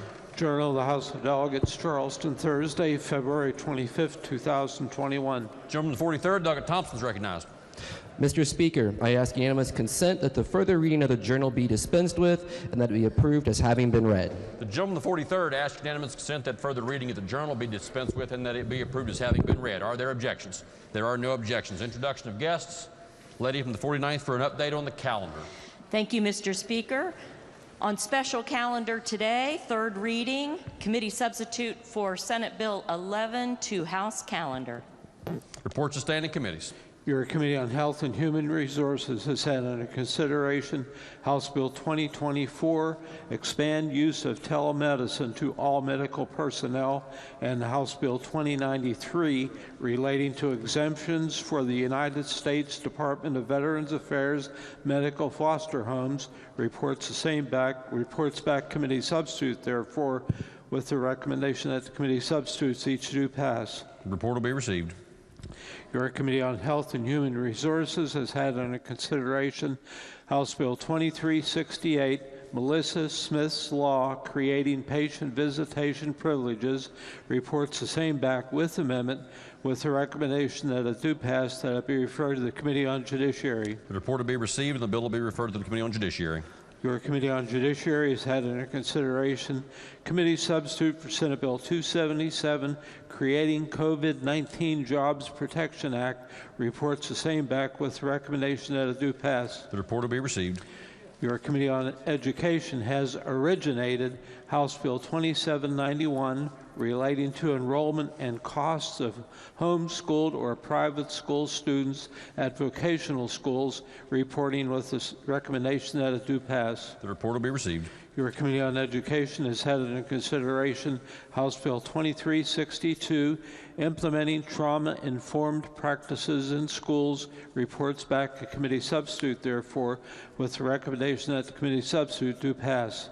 The report will be received pursuant to House Rule 80. The bill will be referred to the Committee on Finance. Your Committee on Government Organization has had under consideration House Bill 2025, provide liquor, wine, and beer licensees with some new concepts developed during the state of emergency, utilizing new technology to provide greater freedom to operate in a safe and responsible manner. Reports back to committee substitute, therefore, with the recommendation that the committee substitute do pass. The report will be received. Are there further reports of standing committees? If not, reports of select committees. Message from the executive. Message from the Senate. The clerk of the Senate announces the passage by the Senate of committee substitute for Senate Bill 7, limiting political activity by public employees. The message will be received. The bill will be referred to the Committee on Judiciary. The Senate has passed committee substitute for Senate Bill 42, creating Zombie Property Remediation Act of 2021. The message will be received. The bill will be referred to the Committee on Small Business, Entrepreneurship, and Economic Development, then the Committee on Judiciary. The Senate has passed Senate Bill 396, providing limitations on nuisance actions against fire department or EMS fixed sirens. The message will be received. The bill will be referred to the Committee on Fire Departments and Emergency Medical Services, then the Committee on Judiciary.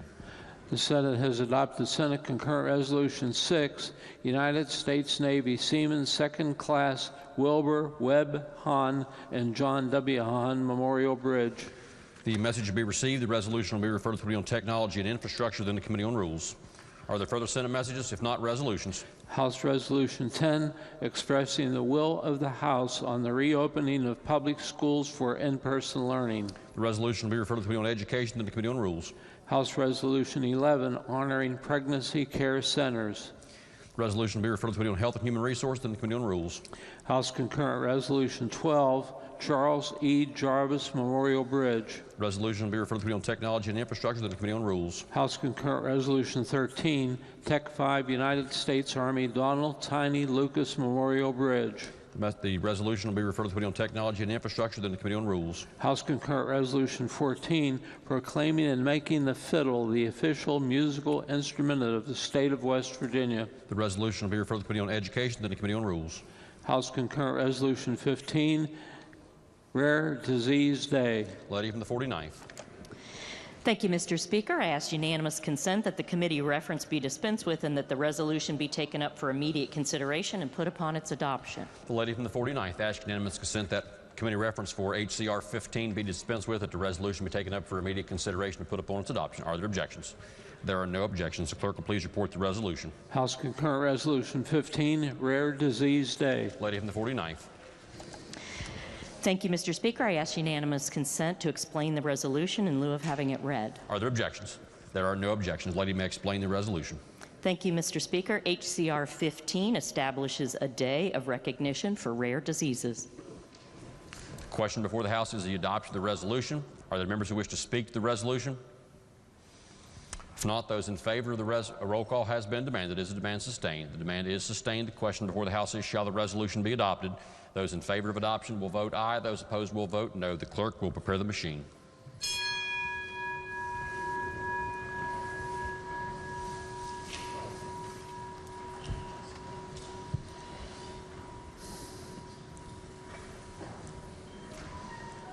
Has every member voted? If so, the clerk will close the machine and ascertain the result. On that question, there were 93 ayes, 0 nays, and 7 members absent, not voting. A majority of members having voted in the affirmative, the chair declares the resolution adopted. Are there further resolutions? House Joint Resolution 23, increase the homestead exemption from $20,000 to $40,000. Resolution will be referred to the Committee on Finance and the Committee on Judiciary. Are there further resolutions? If not, petitions, motions, bills introduced? House Bill 2771, creating the Economic Development Tuition Waiver. Lady from the 49th.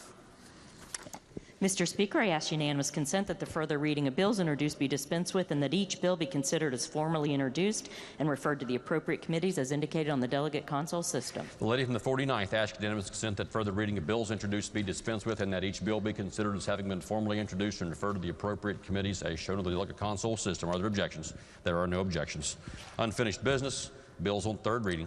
Committee substitute for Senate Bill 12 relating to local health department accountability. Are there objections to having the bill explained in lieu of having it read? Chair hears no objection. The gentleman from the 28th, Doug Pack, to explain the bill. Thank you, Mr. Speaker, and good morning. This bill requires rules adopted by local health departments to be approved, disapproved, or amended, and approved by a county commission or other appointing entity within 30 days of approval by a local board of health. Requires local health departments to place notice in the state register and its website when adopting, promulgating, or amending a rule. It permits county commissions or the appointing entity to remove a member from a local board of health for cause. It clarifies that if a combined local board of health adopts a rule, the rule would only be effective in the jurisdiction where the appointing entity approves the rule. A health rule currently in effect does not require it to be approved again by the county commission or appointing entity. It requires that when the governor declares a statewide public health emergency, the state health officer may develop emergency policies the local health department shall comply with.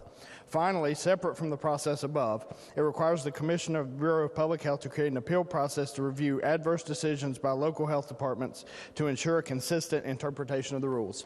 That's the bill, Mr. Speaker, and I urge its passage. The question before the House is, shall the bill pass? Are the members who wish to speak to passage of the bill? The lady from the 4th, Dr. Zukoff, is recognized. Thank you, Mr. Speaker. I rise against this bill. I've received word from my county commissioners, and they are really concerned about the liability that this poses to them. They've had the West Virginia County Risk Pool give their opinion on this bill, and that they have stated that it proposes both responsibility and unwarranted exposure on an elected body. And the liability coverage for commission is provided to that body, and corresponding elected officials and their employees within those counties' individual boards of health are not considered part of the committee's direct operations. Consequently, the coverage is not extended to those independent boards by a commissioner's carrier. In placing the oversight with the commission, there is a disconnect between the exercise of control and the responsibility for the actions or approval. This action removes the autonomy of the local board of health and absolves an independent entity from accountability in its own actions, providing the ability to note that it's being overseen by a separate politic party. This will create potential liability on the part of the commission, one that shouldn't be existing. It also extends the commissioner's oversight into the Board of Health and opens the elected body to exposure which they have limited experience and familiarity with.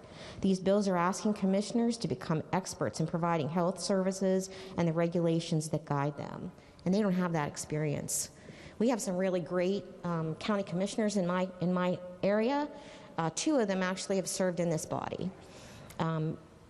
Not saying that they don't have great life experience and have great critical thinking skills, but none of the 3 of our county commissioners have any experience with making medical, have any medical experience that would help them to guide the local health board and approve those policies.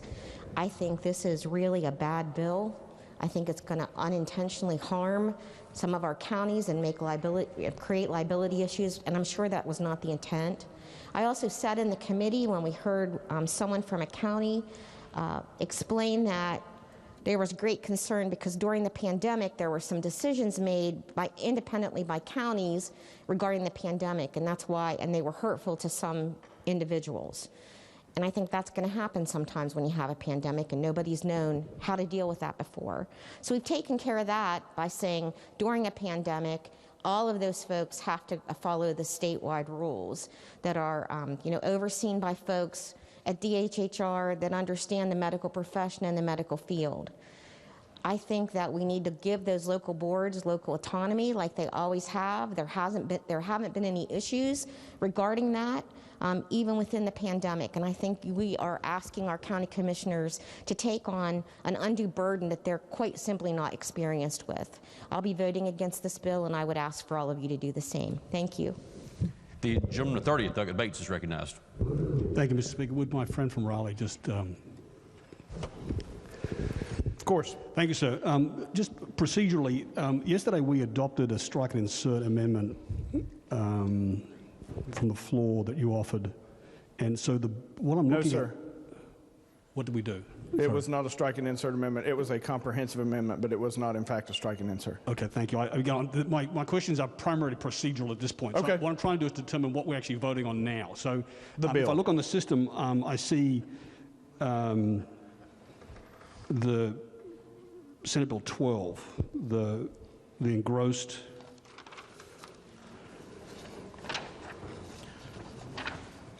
Senate Bill 12. But that's not what we're voting on now, is that correct? We are voting on Senate Bill 12 as amended by the House. Okay, so if I want to look at the language that's actually in the bill that we're going to be voting on shortly, I need to look at the amendment from yesterday. Is that the way you understand the system? You would have to look at both. That's my understanding. I don't have it. I have the paper copy. I don't have it up on my system. So we didn't do a strike and insert. We amended the Senate bill. Correct. Yesterday, we did comprehensive amendments to that bill, and we amended in the provisions of the House bill that we'd previously passed out of health. Is that?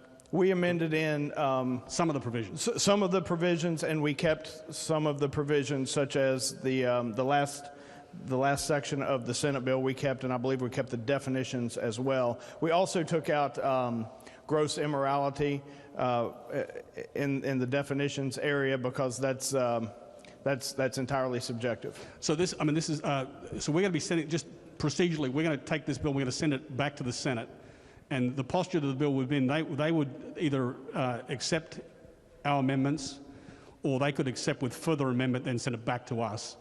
or they could reject it in its entirety. Is that your understanding? Is that where we stand right now?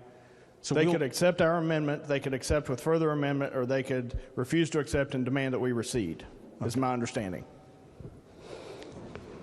Okay. So this is the first time I've dealt with this situation this early in the process. So I'm just trying to make sure that, and it took me about 3 years to sort of even understand how this whole thing works. So thank you. The second question I have is that you talked about the authority that had to be approved by the appointing entity. Yes. So in our case, we have a health department that has it's a city-county health department. Right. So that would require the city and the county to approve a rule for it to become in effect, or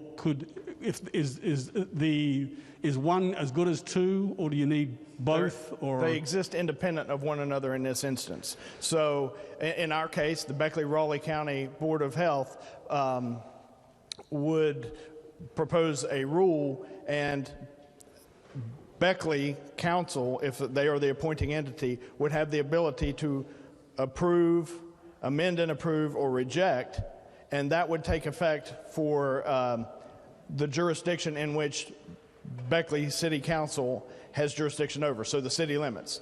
The county could do the same thing, or they could reject it, in which case it would be in effect in the city and not in the county, or vice versa. So you could have a rule that would be in effect for the city but not in effect for the county, or you could have a rule but if you had a rule in effect for the county, that would include the city. Is that correct? No. If the county accepts it, and the city does not, it would remain in effect for areas outside the city limits of Beckley. Okay, so what about like Mabscott and Sophia and... They are not an appointing entity. Okay, so they have no dog in the fight. So correct. Okay, thank you. Thank you, Mr. Speaker. Lady in the 49th, August Summers. Thank you. Would the chairman yield for a question? Yes, ma'am. I heard the lady from the 4th talking about this state directive. But when I read the bill, I don't see that. I see where it says the governor may, that it is permissive. The governor may direct the state health officer to develop policies or guidelines that the local health departments would have to follow, only if there was a declared statewide public health emergency. I agree with that. Is that correct? Okay, thank you. Lady in the 51st, Doug Fleshauer is recognized. Thank you, Mr. Speaker. I want to take a little bit longer today, and I apologize, it's Friday, but I want to tell you a story. And the story is kind of in response to a question from Hoppy Kercheval, what's the fuss? And I want to tell you about a little community in Mon County that I would bet very few people have ever heard of. It's called Everettville, and it was the site of a big disaster, mining disaster in 1927, and it also is the home of a tiny, I'm talking about tiny, primarily African-American church. And in March, I think maybe the same weekend that we had our last day of session, they had a ceremony to celebrate the anniversary of the woman minister who is African-American, her 6th year preaching at this tiny church. And I'm telling you this because I learned about it. This is one of the many lessons that I learned and people in public health learned. I did not know that there is a custom in the African American religious community of traveling to churches to congratulate and celebrate these ministers. And so on that weekend, 8 churches visited and were crammed in to this really tiny church. There were 150 people there. There had not been any declaration. We'll pause. Did the chair hear a point of order? Mr. Speaker, we're talking about the bill. We're not talking about imaginary communities, and we're not talking about fairy tales. Could you stick to the bill, please? I think the lady's leading up to a health department rule. I don't want to put words in the lady's mouth, but I think that's where we're headed with that discussion. The chair will give some latitude to her to conclude. I am, and I'm sorry if I wasn't leading fast enough. The lady is recognized. Thank you, Mr. Chair, or Mr. Speaker. So the reason I'm telling you this story is because no one in this state had ever dealt with a pandemic. It happened 100 years ago, nearly, or over, and everybody was on a very, very fast learning curve. One of the things that happened in my county is that the people in public health and me did not know about this tradition, did not know that people from 4 or 5 counties were visiting that church and that people were singing. We didn't know that singing was a way, without masks, was a way that the infection could be spread. And so we learned a lot. Some people learned in that community who visited that church by dying. Many people learned by getting COVID, some of whom still have what's called long haulers. They still are suffering from COVID. So this was complicated. A lot was going on in March and April as it swept through my county, some of your counties, some counties it was delayed. We happen to have a large public health office in Mon County, but many counties have 2 and 3 and 4 people. And they were trying to do that. This was complicated contact tracing because of ignorance. I did not know about this custom. I did not know that people came from Pennsylvania. How do you do contact testing in another state? There were 2 churches from Harrison County, there were 2 or 3 from Marion, and it was sad. I mean, local public health normally, does, disease prevention and so on, but this was saving lives, and it had to be done quickly. And we had, in this legislature, cut their budgets by 25%. Now, we did give them a couple of years later an increase, but this was a very, very hard job. And after they did the contact tracing for the initial things, then they started doing mass testing. And I know that people in my county went to Taylor County, people in Taylor County came and volunteered in Mon County. Every county in the state was doing testing and doing contact tracing with a real skeleton crew. They had, I think, pretty much cut their staff in half after we did the cuts.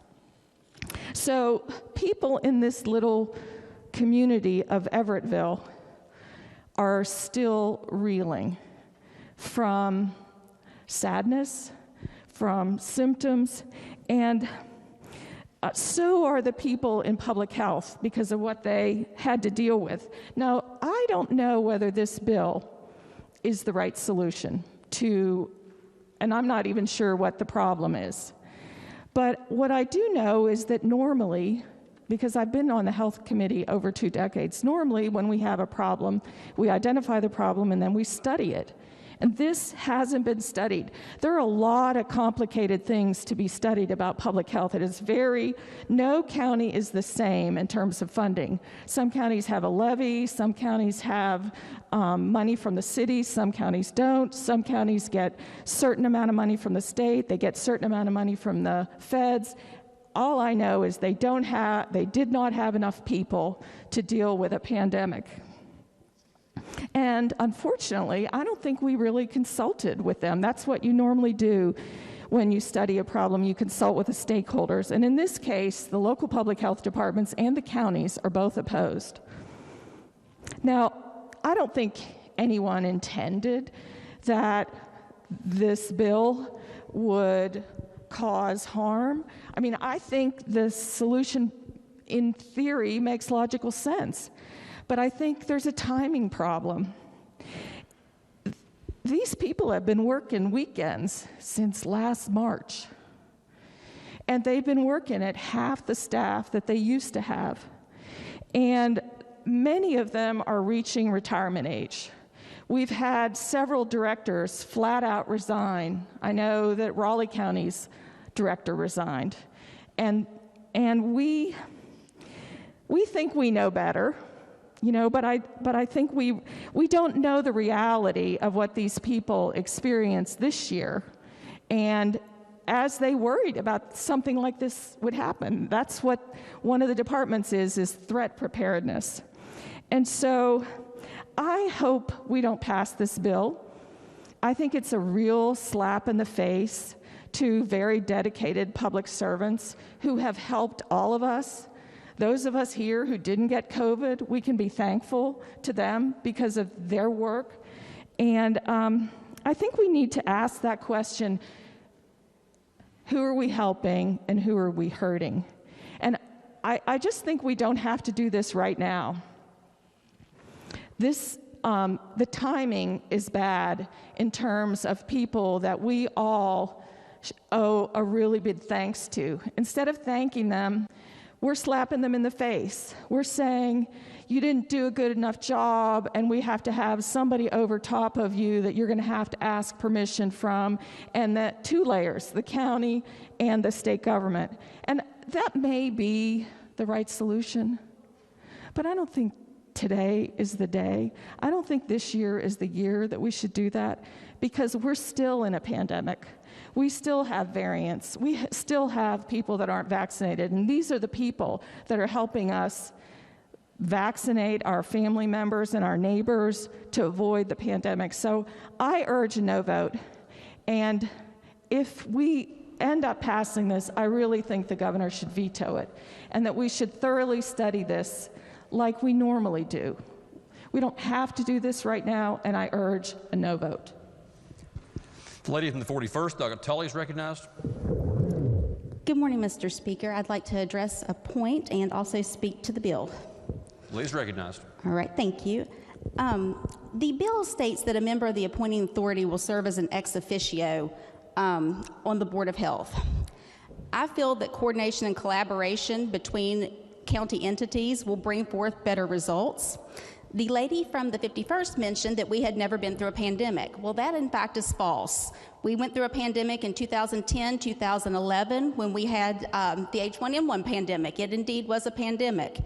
Wasn't a novel coronavirus pandemic, but it was a pandemic. So public health should be fairly, there should be some things in place to deal with pandemics. I think that also my colleague from the 51st makes an important point that all health departments are not created equal. And some are smaller than others, some have less resources. For that reason, I think that collaboration and communication between all the county entities, as well as with the state, is going to bring forth better results. It's going to strengthen the system as a whole, and I urge passage of the bill. Thank you. The gentleman the third, Doug Fluharty, is recognized. Thank you, Mr. Speaker. Point of order before speaking to the bill. Yes. Affixed outside the House chamber is House Resolution 5, which clearly states no member may be present on the floor without wearing a mask. And if a member chooses not to wear a mask, that member will be assigned a location in the gallery. With that being said, per our rules, I would ask the gentleman from the 27th to wear a mask on the floor or be assigned a location in the gallery. Chair would refer the member to the rule out in front of the House. Point is well taken. Thank you, Mr. Speaker. Gentleman the 32nd, Doug Fast. Very briefly on the bill. Did wish to speak to the bill. Yes. Gentleman is correct. Gentleman is recognized. I hope that the gentleman from 27th will adhere to the rules, and I think it's a great example of why we need fewer politicians involved in our public health.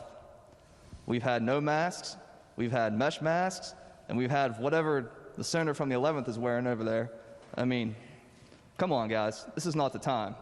We came down here, tried to plan for a pandemic and affix rules and try to follow them, and our own people can't do it. And now we're going to say, let's get more politicians involved with our local health departments and expect them to magically follow the rules when they're not even professionals in the field.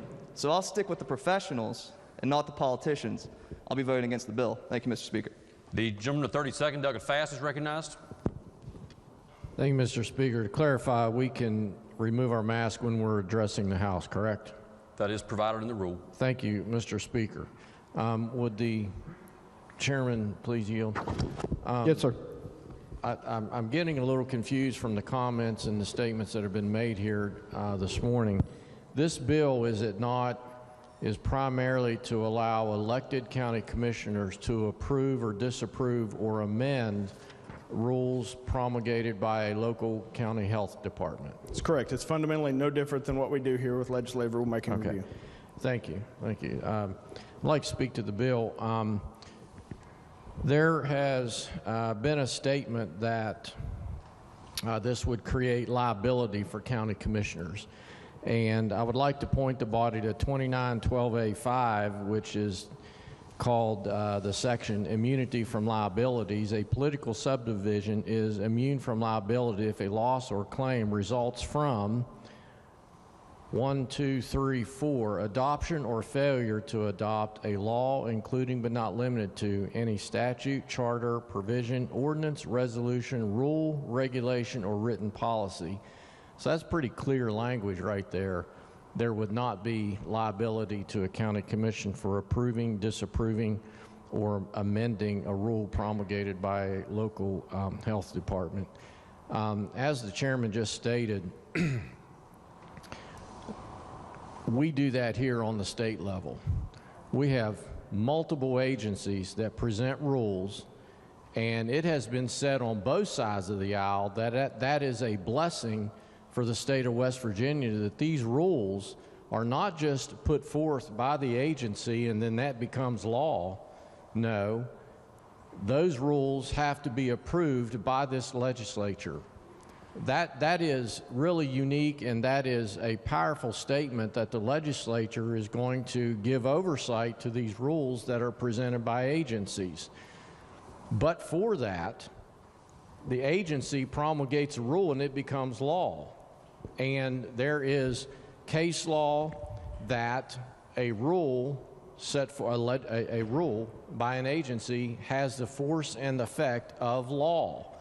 It becomes the same as if passed by the legislature in a bill like we're discussing right here today.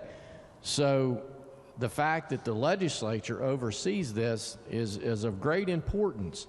Now, we pass and we vote and we deliberate on rules many, many times. We have all done it. We have no particular expertise in, on subjects that we have no particular expertise in, okay? What do? We question witnesses, we educate ourselves, and then we vote to approve, disapprove, or amend the rule that is presented to us by an agency. That's what we do here year after year after year after year. The county commission can do the same thing. They can question the agency, the health department, about the rule. They can call experts, just like we can, and they can educate themselves, and then they can make their decision whether to approve, disapprove, or amend that rule. And so that is a good thing. Why is that a good thing? Is because county commissioners are elected officials. We are elected officials. We do it on the state level. County commissioners can do this on the county level. And as I just read to you, there is no liability for approving, disapproving, or amending a rule that is presented to the elected body. So for those reasons, Mr. Speaker, I would urge passage of the bill. The gentleman at 27th, Gearhart's recognized. Thank you, Mr. Speaker. Point of clarification, please, if you would. Gentleman is recognized. I do recognize the point made by the gentleman from Ohio County earlier, and I certainly was present when the rules were passed. If I'm not mistaken, those rules did create an exception for when speaking or when you were actively eating or drinking. I probably have gained 5 pounds and am caffeined beyond what I should be since I have been here, but I believe that I am following the rules and certainly don't want to oppose your directive. But if I am within the rules as actively eating and drinking and or speaking to the public, I believe that I am complicit with House rules and would ask for a ruling on that matter. The rule does so provide. Thank you. The gentleman at 37th, Doug Pushkin, is recognized. Thank you, Mr. Speaker. I want to rise and stand with our local elected officials who have contacted us in opposition to this bill. I'm going to stand with our local public health officials who stand in opposition to this bill. I'm going to stand with the medical community that's largely in opposition to this bill. There's a good reason why the current system is in place, that our local officials appoint people to public health boards, and these are usually people who have knowledge in public health, people in the medical field. people who are on the front lines, and we put them in charge of the quick decisions that need to be made in regards to our public health. There's a good reason why we don't have a politician in charge of public health, especially when we see people on the floor of this House mocking public health decisions that have saved lives in this state. We all know too many people, too many families that have lost people over this. Personally, I'm insulted when somebody gets up and mocks the public health guidelines that have saved lives and actually led West Virginia to be one of the shining, bright examples in not just in the country, but in the world in how we dealt with this epidemic. Perfect example of why we shouldn't have politicians in charge of public health guidelines or micromanaging public health guidelines. So I'm going to give you a couple of examples. Had something like this been in place 20 years ago, 15 years ago, we probably wouldn't have indoor clean air guidelines preventing people from smoking inside restaurants, inside bars. Those weren't popular decisions at the time. Had we put people in charge of that who simply won popularity contests, they probably would have buckled to a lot of the pressure and said, and not banned smoking anywhere inside. It wasn't popular at the time, but you know what? Over a period of time, it's gotten more popular. And more people appreciate those smoking bans. More people have quit smoking. Our tobacco rates have gone down due to these bans. Had this been in place, it probably would have been decided by a popularity contest, and we'd still be deciding things in smoke-filled rooms here in this building. We don't have to go back that far, though. We're in the middle of a pandemic right now. And the people who've been on the front lines of these decisions, people who've been out doing the testing, the contact tracing, and now the vaccinations have, because of their decision making, West Virginia now is a shining example for the rest of the world.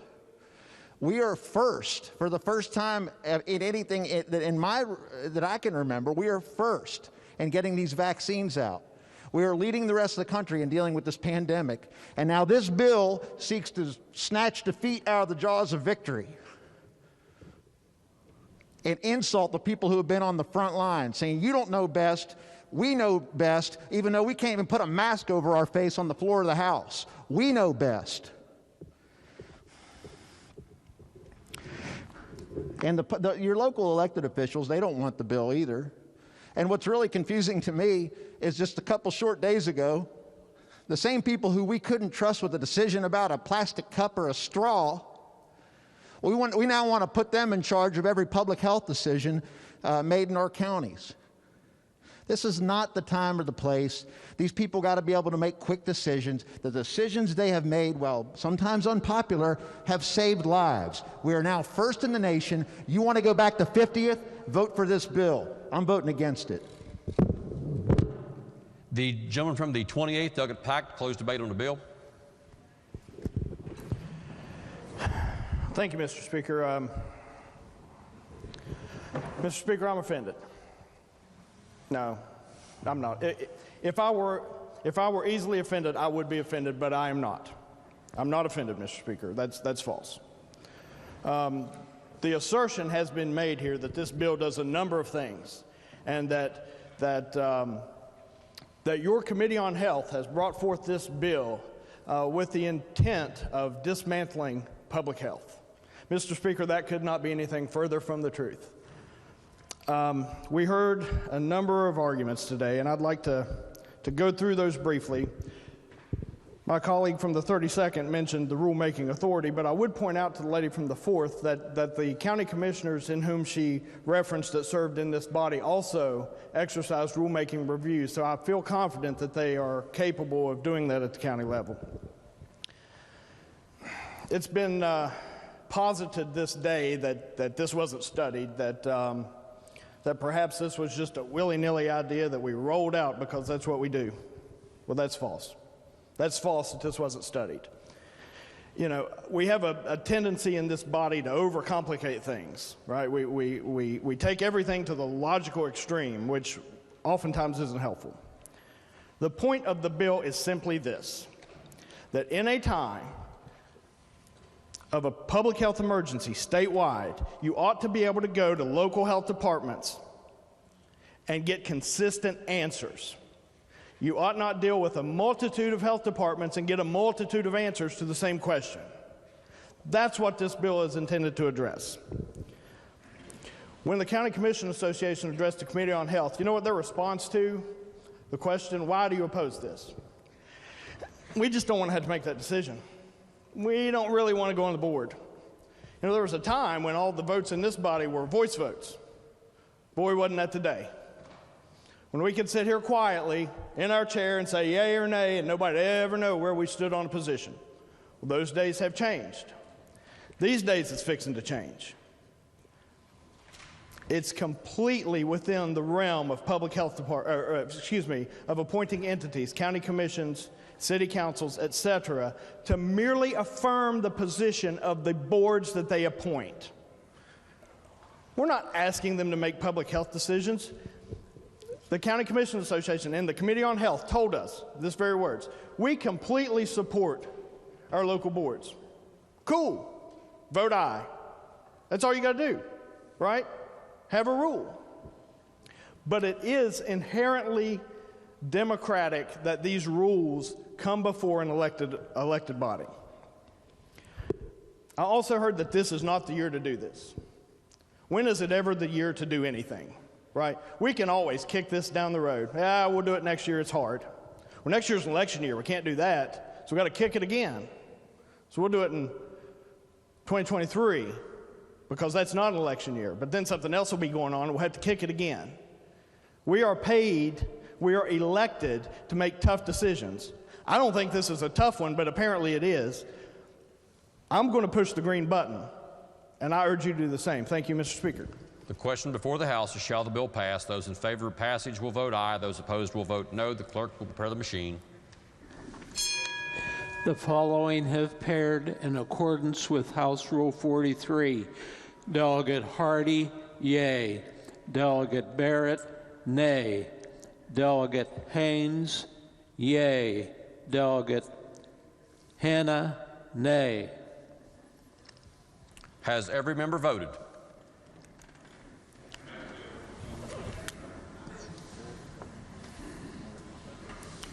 If so, the clerk will close the machine and ascertain the result. On that question, there were 63 ayes, 33 nays, and 4 members absent or not voting. Majority of members having voted in the affirmative, the chair declares the bill passed. The clerk will please report the title. Committee substitute for Senate Bill 12. Are there amendments to the title? Delegate J. Pack moves to amend the title. The question before the House is the adoption of the title amendment. Those in favor of the title amendment will say aye. Those opposed will say no. The ayes have it. The chair declares the title amendment adopted. The title as amended by the House will be and remain the title of the bill. The clerk will please communicate the action of the House to the Senate. Next bill on third reading. Committee substitute for Senate Bill 14, providing for additional options for alternative certification for teachers. Are there objections to having the bill explained in lieu of having it read? The chair hears no objection, recognizes the gentleman of the 13th, Delegate Higginbotham, to explain the bill. Thank you, Mr. Speaker. Currently, there are more than 2,000 teacher vacancies in West Virginia in core areas of math, science, English language arts, and social studies. This bill offers a simpler, more streamlined approach to alternative teacher certification. This additional alternative certification option requires the applicant to do the following: hold a bachelor's degree from an accredited institution of higher education, submit to a criminal background check, successfully complete pedagogical training or course in substantive alignment with nationally recognized standards or approved or established by the State Board of Education. They also must pass the same subject matter and competency tests required by the State Board for traditional program applicants for licensure. The bill further provides that teacher certificates granted pursuant to these new set of conditions are equivalent to certificates granted to graduates of teacher preparation programs at public higher ed institutions. That is the bill, Mr. Speaker. The question before the House is, shall the bill pass? Are the members who wish to be recognized to speak to the bill? The gentleman of the 43rd, Delegate Thompson, is recognized. Thank you, Mr. Speaker. Would the Vice Chair yield for a couple questions? Gentleman does yield. Yes. Thank you. Thank you for yielding. I appreciate it. So I have a couple questions. First, do we graduate enough, teachers from our state universities and colleges every year to fill the need of the opening positions, whether it's for growth in the Eastern Panhandle or people who are retiring all across the state, or people who are just leaving the classroom? Do we graduate enough? Well, with the 2,000 open vacancies, I think the answer to that is no. I agree. Are you aware of any colleges or universities across the state that are actually eliminating their teacher preparation programs or certifications? I don't believe any are, not to my knowledge. My master's program is now eliminated from WVU, the special education. So I believe there are a few. I think we've also eliminated math from Concord. My other question, on page 2 of the bill, line 29, it says, successfully completes pedagogical training or pedagogical course or courses in substantive alignment with nationally recognized pedagogical standards or approved or established by the state board. So is that my understanding that the state board will then decide 1 course, 2 courses, 3 courses? They will decide how many courses will be required? Yes, that can be decided in the rulemaking process, and currently many counties do things differently for pedagogical training. Okay. Do we currently have any mechanism in place? Like, do we have alternative certification already in place right now in code? Yes, we do have something that passed 5 years ago, but unfortunately, in that 5-year period, only around 200 new teachers have come into the field. Okay. And then my other question too, on page 2, line 32, passes the same subject matter and competency test or test required by the state board for traditional program applicants for licensure. So in my program, I had to take the Praxis 1, which is reading, writing, and math. Will they have to take that? Yes. And then for my content, I had to take social studies, general content. Will they have to take whatever content they're pursuing? Yes, they'll have to take the exact same course or tests as all current public education. And that would also include the PLT, the Principles of Learning and Teaching? If it is required by code or by rules, currently it'll be required even after this bill is passed. Okay. Will they have to do a capstone? Like with leeway. Whenever I graduated, I had to do a capstone in addition to my student teaching, that is of the thorough, my units that I've developed and created, and my student reports of how I've assessed them. Will they have to do something similar at the end of this? Because if that's something I had to do, it's basically a test. So would they have to be required to do that as well?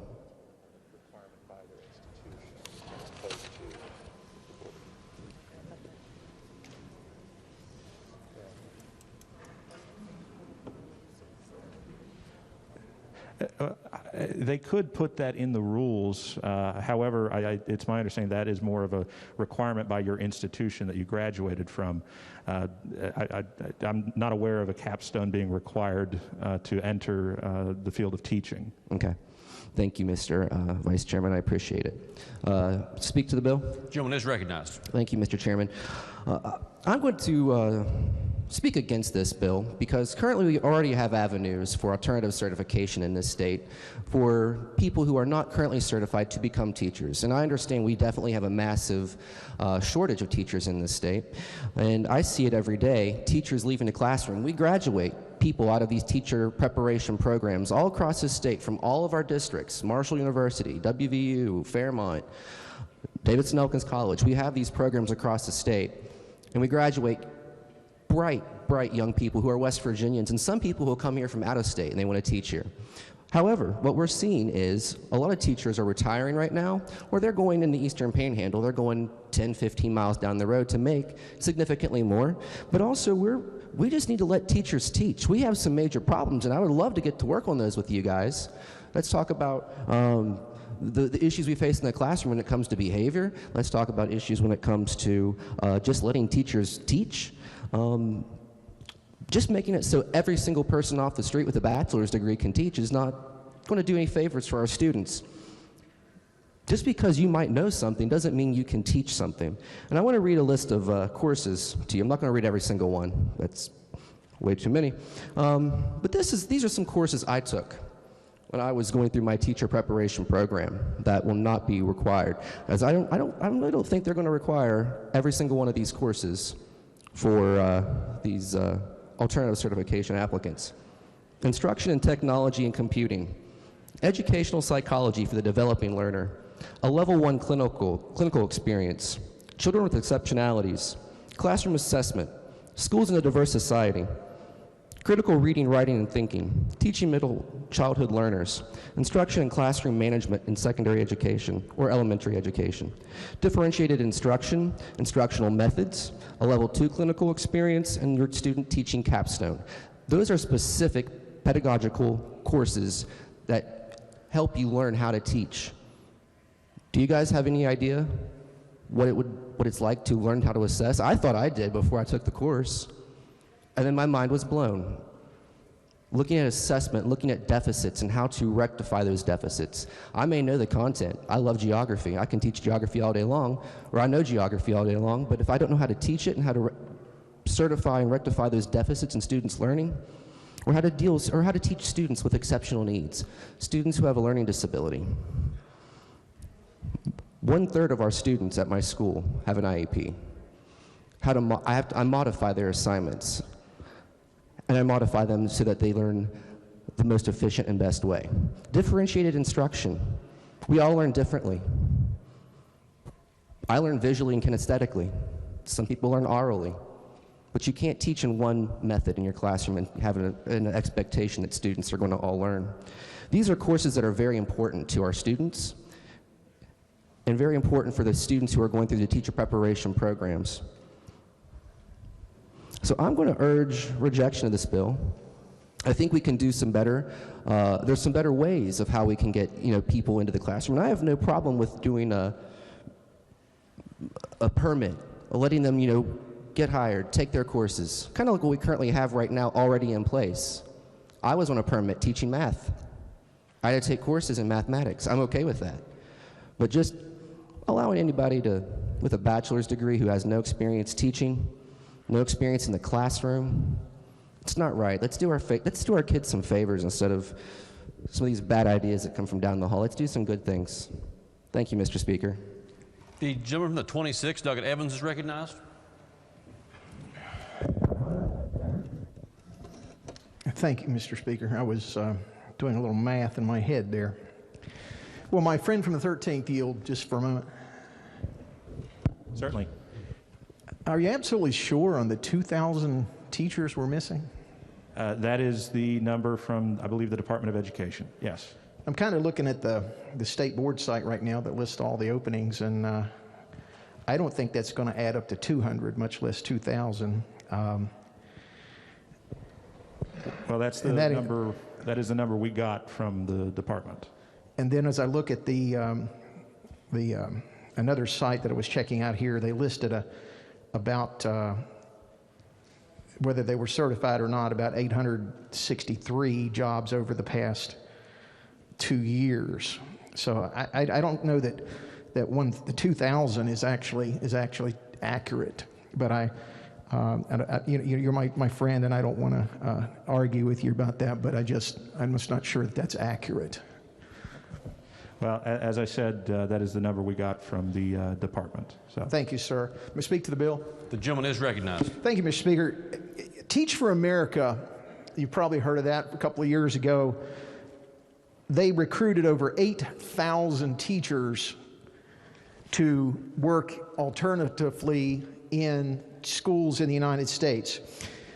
Only a few short years later, only 2,000 of them remain. Started out with 8,000, now we're down to 2,000. They surveyed these teachers and they asked them why they didn't stick with the program that they had been certified under. Excuse me. The following answers were the top 4 as to why they left teaching: limited or poor knowledge of the subject, poor understanding of student motivation, difficulty in conveying the content knowledge to the students, and one of the things that's super duper important as a teacher, I taught for 35 years, and that's the very poor effectiveness of their lesson planning. Huge. So we have a rate of retention less than a fourth. These are, again, alternatively certified teachers from Teach from America. If you remember our past state superintendent of schools, Steve Payne. Steve, if you ever heard him talk in education committee or anywhere else, Steve would always mention Linda Darling Hammond. Linda Darling Hammond, probably one of the greatest educational researchers of our time. And I actually had the opportunity to meet Miss Hammond a couple of times. I think Dr. Payne worked with her for a while after he left us. And I got to tell you, I'm just going to give you a quote from Dr. Hammond.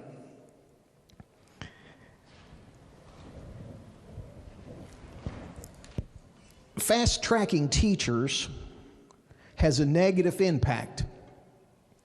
And that's what we do when we alternatively certify. My colleague back here from the 43rd mentioned all the classes that he took. I took a lot of those too, including teaching reading.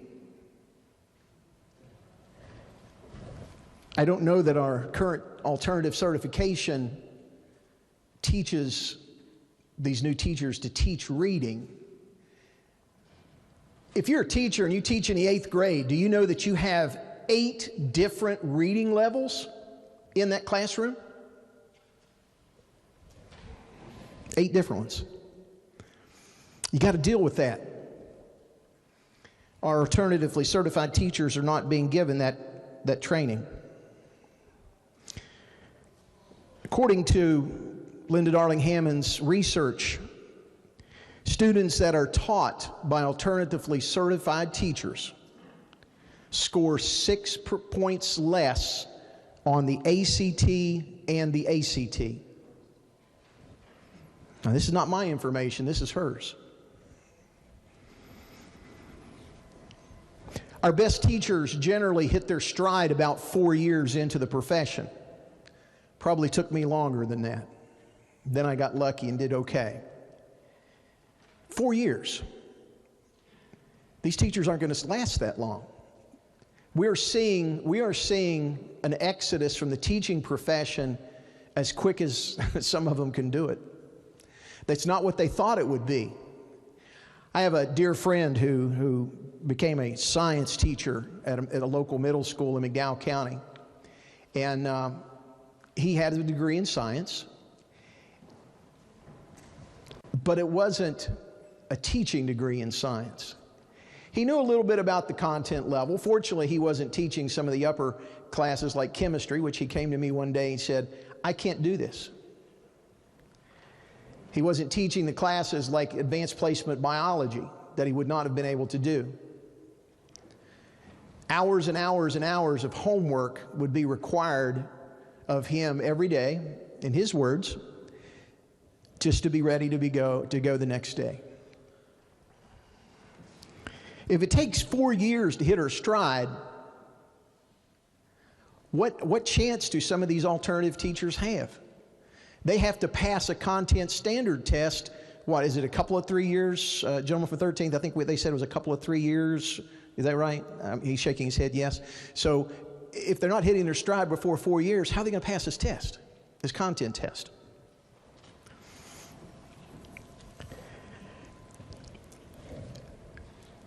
Alternatively certified teachers, going back to Linda Darling Hamming's research, you can add another 10%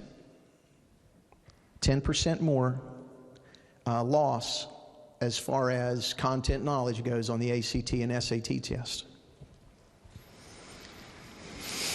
Mr. Speaker, I'm not sure that we're doing our students the right thing when we bring a teacher that's simply not prepared to teach. When I retired, I substituted a couple of years, and I don't think I'll ever forget walking into the first class, and they looked at me like, who is this guy? What does he know? And they thought I was a substitute teacher, and they did their best to eat me alive. This was a high school class. Well, I chewed back real quick because I knew what I was doing. But when you bring that teacher in there that doesn't know how to do that, they face a challenge. You have students, children, in schools right now, your own children, your grandchildren, that will face that teacher. Ladies and gentlemen, you should do the best you can do for your own children, if not for mine, one day. Mr. Speaker, thank you. The gentleman from the 66, Doug Espinosa, is recognized. Will the Vice Chairman yield? Certainly. Thank you. I suspect that you and I would both agree with our colleague from the 26 that ideally the best scenario for our students would be to have a fully qualified teacher in the classroom. I would agree with that statement, yes. But the reality is, and I think the numbers that you shared confirm that despite that preference, fair to say that there are a significant number of our students that are not currently being taught by a fully certified teacher in their classrooms. That is also correct, yes. So, we're talking about individuals that perhaps may have certification in another area, could be teaching a class. So, someone who might be a Spanish teacher could conceivably be filling in an algebra class, for example. Yes, that is a common occurrence. Yes. Or even someone who doesn't have a teacher's degree whatsoever. I know at one time they called that an option 4 substitute, would have a bachelor's degree, participates in a couple-week class. Those individuals are also teaching our children. Yes. Yes. So, again, the reality is that without trying to address, the issue of trying to get more better certified teachers in the classroom, that situation is likely to continue. Yeah, it definitely will for the foreseeable future until we can address, or at least encourage more students to go into the field of teaching in college. So as I understand the bill before us, as opposed to having the individuals who, and let me say this, I spent a lot of time substitute teaching myself, along with my former Senate counterpart, just to, spend some time in the classroom, have an opportunity to see, what our teachers, contend with on a daily basis. I commend all those individuals that perhaps aren't fully certified, but are trying to assist in filling that gap. But in the absence of a fully certified teacher, a lot of the individuals that are teaching today, they would not have successfully completed a pedagogical training or pedagogical course or courses in substantive alignment with a nationally recognized pedagogical standards or approved by the state board. They would not have done that. Correct, and that's why we put it in this particular bill. So in addition to having the bachelor's degree, which again, our substitutes are typically required to have, this really provides that type of training. And then just to clarify, individuals, in order to successfully qualify for this program, complete this program, they have to pass the same exact test that fully certified teachers would. Yes, so that way you know that they are at least aware of and knowledgeable on the content that they'll be teaching. So for example, let's say a retired accountant, for example. Obviously you would think that a retired accountant would be fairly proficient in math, but that wouldn't qualify them solely for this program. They would still have to go through the additional training in order to receive alternative certification. Yes, that is correct. Okay. Thank you very much. Appreciate that.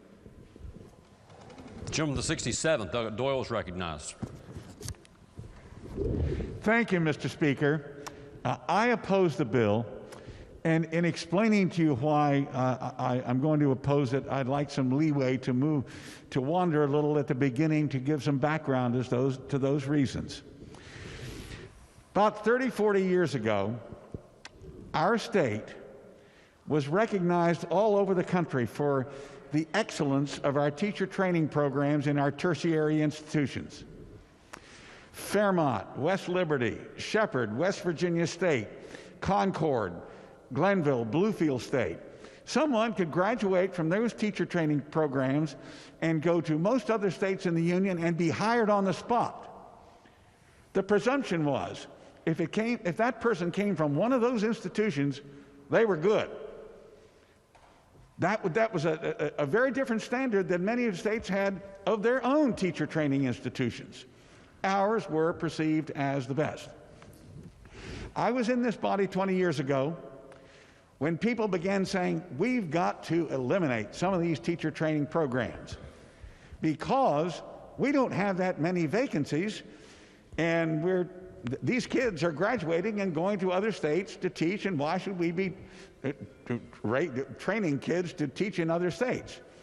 Ignoring, of course, that part of the purpose of our public higher education system is to give every child in West Virginia, of a West Virginia resident who has been paying taxes here, to give that child the opportunity for a good education at a reasonable price that they can apply anywhere in the world. That is part of the mission of our public higher education system.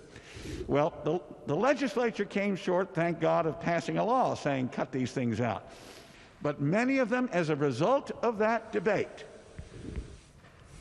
shrunk the size of their teacher training programs. And now we are faced with a problem that we should have seen coming, and we have before us what I believe to be a seriously inadequate solution. To me, the solution to this problem is to once again reinvigorate the teacher training programs at our tertiary institutions of higher learning. So I'm against the bill. Thank you. The gentleman to 13th, Doug Higginbotham, to close debate on the bill. Thank you, Mr. Speaker. Quite a number of great points, I think, were made today. I definitely agree with the gentleman from the 67th that we need to reinvigorate our higher ed to focus once again on training qualified teachers to fill these vacancies in our K-12 system. But I do want to also provide an example of a constituent of mine who worked at one of the chemical plants here in Charleston for 30 years and then retired and now wants to teach chemistry at a local high school. But because of the current alternative certification process being so constricted, it's very difficult for him to be able to do that without first being offered the job. This opens it up to where someone who is a professional in another field can teach in that profession that they are an expert in and be able to provide real-world experience and knowledge to these young learners. It also makes it to where there is a connection between the private sector and our public school system. We need to make sure that we're focusing on that. So the bill is very simple and just provides a new way to put qualified people in the classroom. So, Mr. Speaker, I urge passage. The question before the House is, shall the bill pass? Those in favor of passage will vote aye. Those opposed will vote no. The clerk will pair the machine. The following have paired in accordance with House Rule 43. Delegate Hanna, yea. Delegate Doyle, nay. Has every member voted?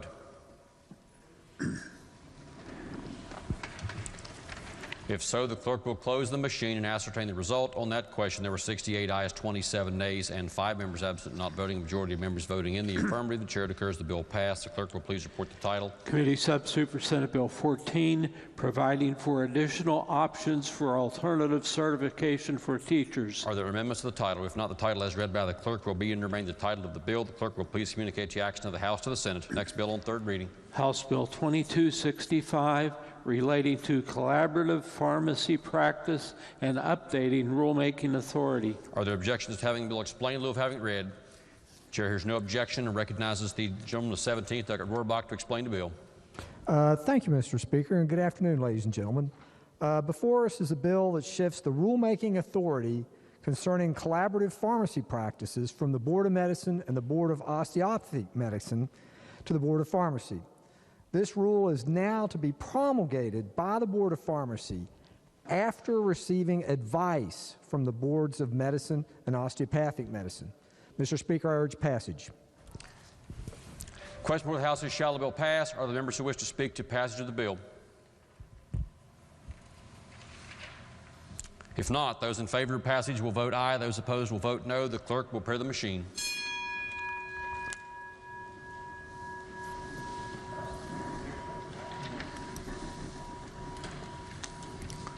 Has every member voted? If so, the clerk will close the machine and ascertain the result. On that question, there were 93 ayes, 0 nays, and 7 members absent, not voting. A majority of members having voted in the affirmative, the chair declares the bill passed. The clerk will please report the title. House Bill 2265, relating to collaborative pharmacy practice and updating rulemaking authority. Are there amendments to the title? Delegate Rohrbach moves to amend the title. Question before the House is the adoption of the title amendment. Those in favor of the title amendment will please say aye. Those opposed will please say no. The ayes have it. The chair declares the title amendment adopted. The title as amended by the House will be and remain the title of the bill. The clerk will please communicate the action of the House to the Senate. Next bill on third reading. Committee substitute for House Bill 2290, initiating a state employment first policy to facilitate integrated employment of disabled persons. Are there objections to having the bill explained in lieu of having it read? Chair has no objection. The lady from the 38th, Delegate Graves, to explain the bill. Thank you, Mr. Speaker. The purpose of this bill is to provide for maximized employment of disabled persons, to create a state employment first policy that encourages agencies to facilitate employment of disabled people, to establish a task force to initiate these policies, and then provide for implementation of the policy. I urge passage. The question before the House is, shall the bill pass? Are the members who wish to speak to passage of the bill? The gentleman of 37th, Delegate Pushkin, is recognized. Thank you, Mr. Speaker. Rise in support of this legislation. I'm so happy to see us finally get to it, and I was sorry to see it that we didn't have time for it. For those of you who weren't here when we adjourned sine die last spring, this is an important bill. This is what it does. People who have formerly been working in sheltered workshops, this creates this council that will come together and look for ways to implement ways for people to be working out in the workforce just like everybody else. So I think what people need to know is a lot of these folks are able to do jobs just like everybody else. And I thank the lead sponsor for reintroducing this bill and giving us a chance to really vote on something that's really going to help people. So I strongly urge support of this bill. Are there other members who wish to speak to passage of the bill? If not, those in favor of passage will vote aye. Those opposed will vote no. The clerk will prepare the machine.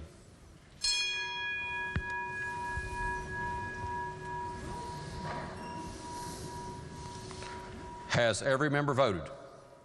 If so, the clerk will close the machine and ascertain the result. On that question, there are 93 ayes, 1 nay, and 6 members absent not voting. The majority of members having voted in the affirmative, the chair declares the bill passed. The clerk will please report the title. Committee substitute for House Bill 2290, initiating a state employment first policy to facilitate integrated employment of disabled persons. Are there amendments to the title? If not, the title as read by the clerk will be and remain the title of the bill. The clerk will please communicate the action of the House to the Senate. Next bill on third reading. Committee substitute for House Bill 2529, prohibiting West Virginia institutions of higher education from discriminating against graduates of private, non-public, or home schools by requiring them to submit to alternative testing.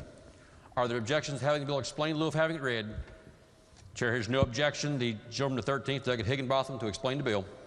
Thank you, Mr. Speaker. This committee's substitute for House Bill 2529 provides that a higher education institution may not require a graduate of a private, non-public, or home school to submit an alternate testing as a condition of admission.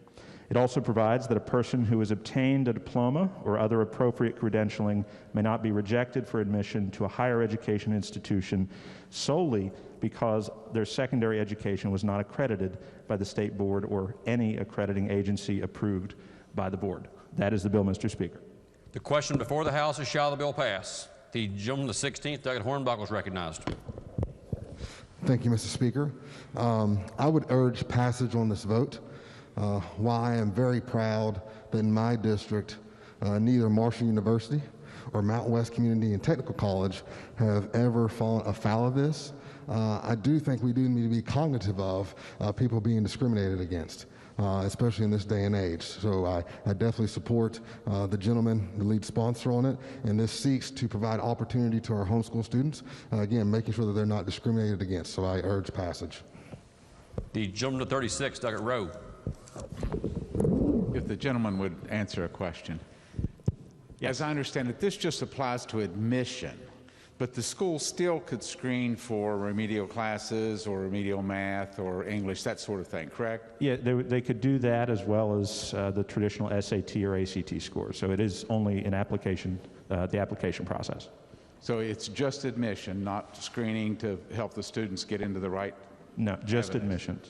Thank you, sir. Are there other members who wish to speak to passage of the bill? If the lady from 51st, Doggett Walker, is recognized. Thank you, Mr. Speaker. May I speak to the bill, please? Lady is recognized. Thank you. Well, this is a personal bill, as I have a homeschool student. Homeschool students are not lazy. They're not running from a behavior problem. We're not running from a truancy issue. And I'm so excited that we're breaking down the barrier of discrimination against homeschool and private students. I wholeheartedly support this bill. These students work just as hard as any other student. They are our future leaders. They are the ones that we want to encourage each and every day to be a better them. And that's exactly what this bill is doing. It is providing not equality, but finally equity and diversity. I strongly support this bill. Thank you, Mr. Speaker. The question before the House is, shall the bill pass? Those in favor of passage will vote aye. Those opposed will vote no. The clerk will prepare the machine. The following have paired in accordance with House Rule 43.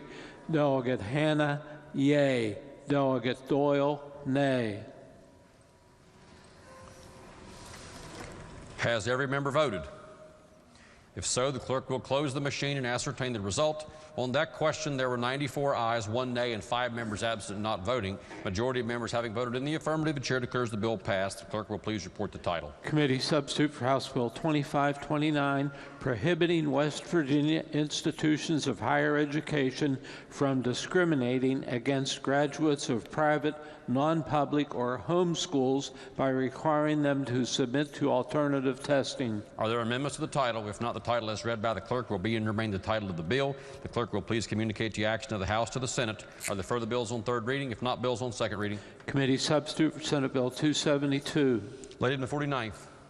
Thank you, Mr. Speaker. I ask unanimous consent to postpone action 1 day. Are there objections? The chair hears no objections. Action will be postponed 1 day. Next bill on second reading. House Joint Resolution 2, providing that courts have no authority or jurisdiction to intercede or intervene in or interfere with any impeachment proceedings of the House of Delegates or the Senate. Are there amendments? If not, the resolution will be advanced. Committee substitute for House Bill 2267, establishing an optional bus operator and residence program for school districts. Are there amendments? If not, the bill will be advanced. Committee substitute for House Bill 2363. Lady in the 49th. Thank you, Mr. Speaker. I ask unanimous consent to postpone action 1 day. Are there objections? The chair hears no objection. Action will be postponed 1 day. Committee substitute for House Bill 2616, amend the reporting to the governor and the legislature to have information continuously available on the Office of Health Facility Licensure and Certification website. Are there amendments? If not, the bill will be advanced. Are there further bills on second reading? If not, bills on first reading? Committee substitute for House Bill 2628, relating to the removal of the prohibition on having ATMs in the area where racetrack video lottery machines are located. The bill will be advanced. Leaves of absence. Lady from the 49th. Thank you, Mr. Speaker. For our colleagues, Delegate Hanna, Riley, Ellington, Statler, Westfall, and Hardy. Are there objections to leaves being granted? The chair hears no objections. Leaves of absence shall be granted. Introduction of guests, miscellaneous business. Lady from the 49th. Thank you, Mr. Speaker. I move, subject to announcements, the House adjourn until 11 a.m. Monday, March 1st. Are there announcements? Lady Yes. from the 49th. Your Committee on Rules will meet Monday, March 1st at 10:45 in the Judiciary Committee Room. Gentleman of the 10th, I got Chris. Thank you, Thank you, Mr. Speaker.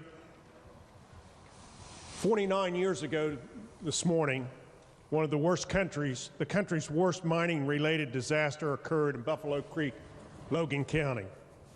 At approximately 8 a.m., a coal waste dam collapsed on the mid-fork of the Buffalo Creek, releasing 132 million gallons of water, coal, refuge, silt into the narrow mountain valley.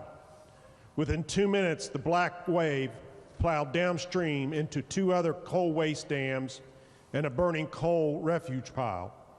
In the next 3 hours, the rampant water demolished or partially destroyed 17 communities downstream. In the end, 125 people lost their lives, 1,000 people were injured, 4,000 of the 5,000 people on that creek were homeless. The only good thing that came out, Carrie Albright became known as the miracle baby of the disaster. Running from the leading edge of the water, his mother, threw him just above the flood water moments before she drowned. He survived with few ill effects and was reared by his father. In survival, he gave hope and inspiration to other survivors. Mr. Speaker, I ask for a moment of silence. All members and guests will please rise as the House observes a brief moment of silence.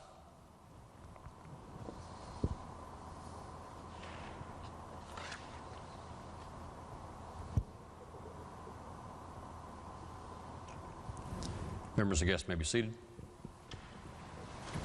Gentleman of the 10th. Mr. Speaker, your Committee on Finance will hold a budget hearing this afternoon in the House chamber at 1 o'clock for the National Guard. Thank you, Mr. Speaker. Gentleman of the 32nd, Doug Fast. Thank you, Mr. Speaker. Your Committee on Judiciary will resume its meeting today at 2 o'clock in Government Organization Room or immediately following Technology and Infrastructure Committee meeting, and we will resume the existing agenda. Gentleman of the 35th, Doug Capito. Thank you very much, Mr. Speaker. A follow-up on announcement yesterday. The Committee on the Judiciary is doing everything that it can to honor our commitment to allow the public to weigh in on our affairs. In doing so, follow-up announcement on the virtual public hearing on House Bill 2389. So for the millions of folks that are streaming live, please listen carefully about how you can participate in that hearing. Anyone wishing to register to speak during our public hearing on Monday morning at 9 a.m., please call the House Judiciary Committee room number, which I will give in a minute, between the hours of 3 p.m. and 4 p.m. today. Registration will be open for 1 hour today from 3 p.m. to 4 p.m. The number is 304-340-3252. And if you will have ready your name, a valid email address where we can send the link, and the entity that you represent, and whether you support or oppose the legislation, and a phone number where you can be reached. The link to the virtual meeting will be posted on the House Committee on the Judiciary's legislative website, on the committee's website. Again, Mr. Speaker, I want to give our staff and the technology staff a lot of credit for really trying to make this happen. So please be patient with us, and we'll see everybody Monday morning at 9 a.m. Gentleman of the 15th, Doug Foster is recognized. Thank you, Mr. Speaker. Your House Government Organization Committee will be meeting Monday at 1 p.m. in the House Government Organization Committee room, and also the agenda will be posted, and also following adjournment of the session, the House Government Organization Republican members will caucus in the Judiciary Committee room, and that's today. And that is an optional meeting, so those who are on technology and infrastructure favor that first before coming to this one. Thank you. The gentleman 22nd, Douglas Maynard. Thank you, Mr. Speaker. Today, your Committee on Technology and Infrastructure will meet in the Government Organization Room 10 minutes after adjournment. The gentleman 51st, Douglas Hanson. Thank you, Mr. Speaker. A point of inquiry for either you or for the Chair of Judiciary. For the public hearing on Monday morning, just wondering how House members should participate in that. Do we need to register? Chair would invite the chairman to respond. Sure. To the gentleman, we've invited all committee members to participate in the government organizations room, as I stated. But to the gentleman, he would be able to access it through the link on the judiciary's website. Are there other announcements? If not, the question before the House is the motion by the lady from the 49th that the House stand adjourned at 11 a.m. Monday. Those in favor, please say aye. Any opposed, please say no. The ayes have it. The motion is adopted. The House is adjourned at 11 a.m. on Monday. Hello, everyone. It's February the 26th. You've got to forgive my dress today, but we've been to Buffalo Creek.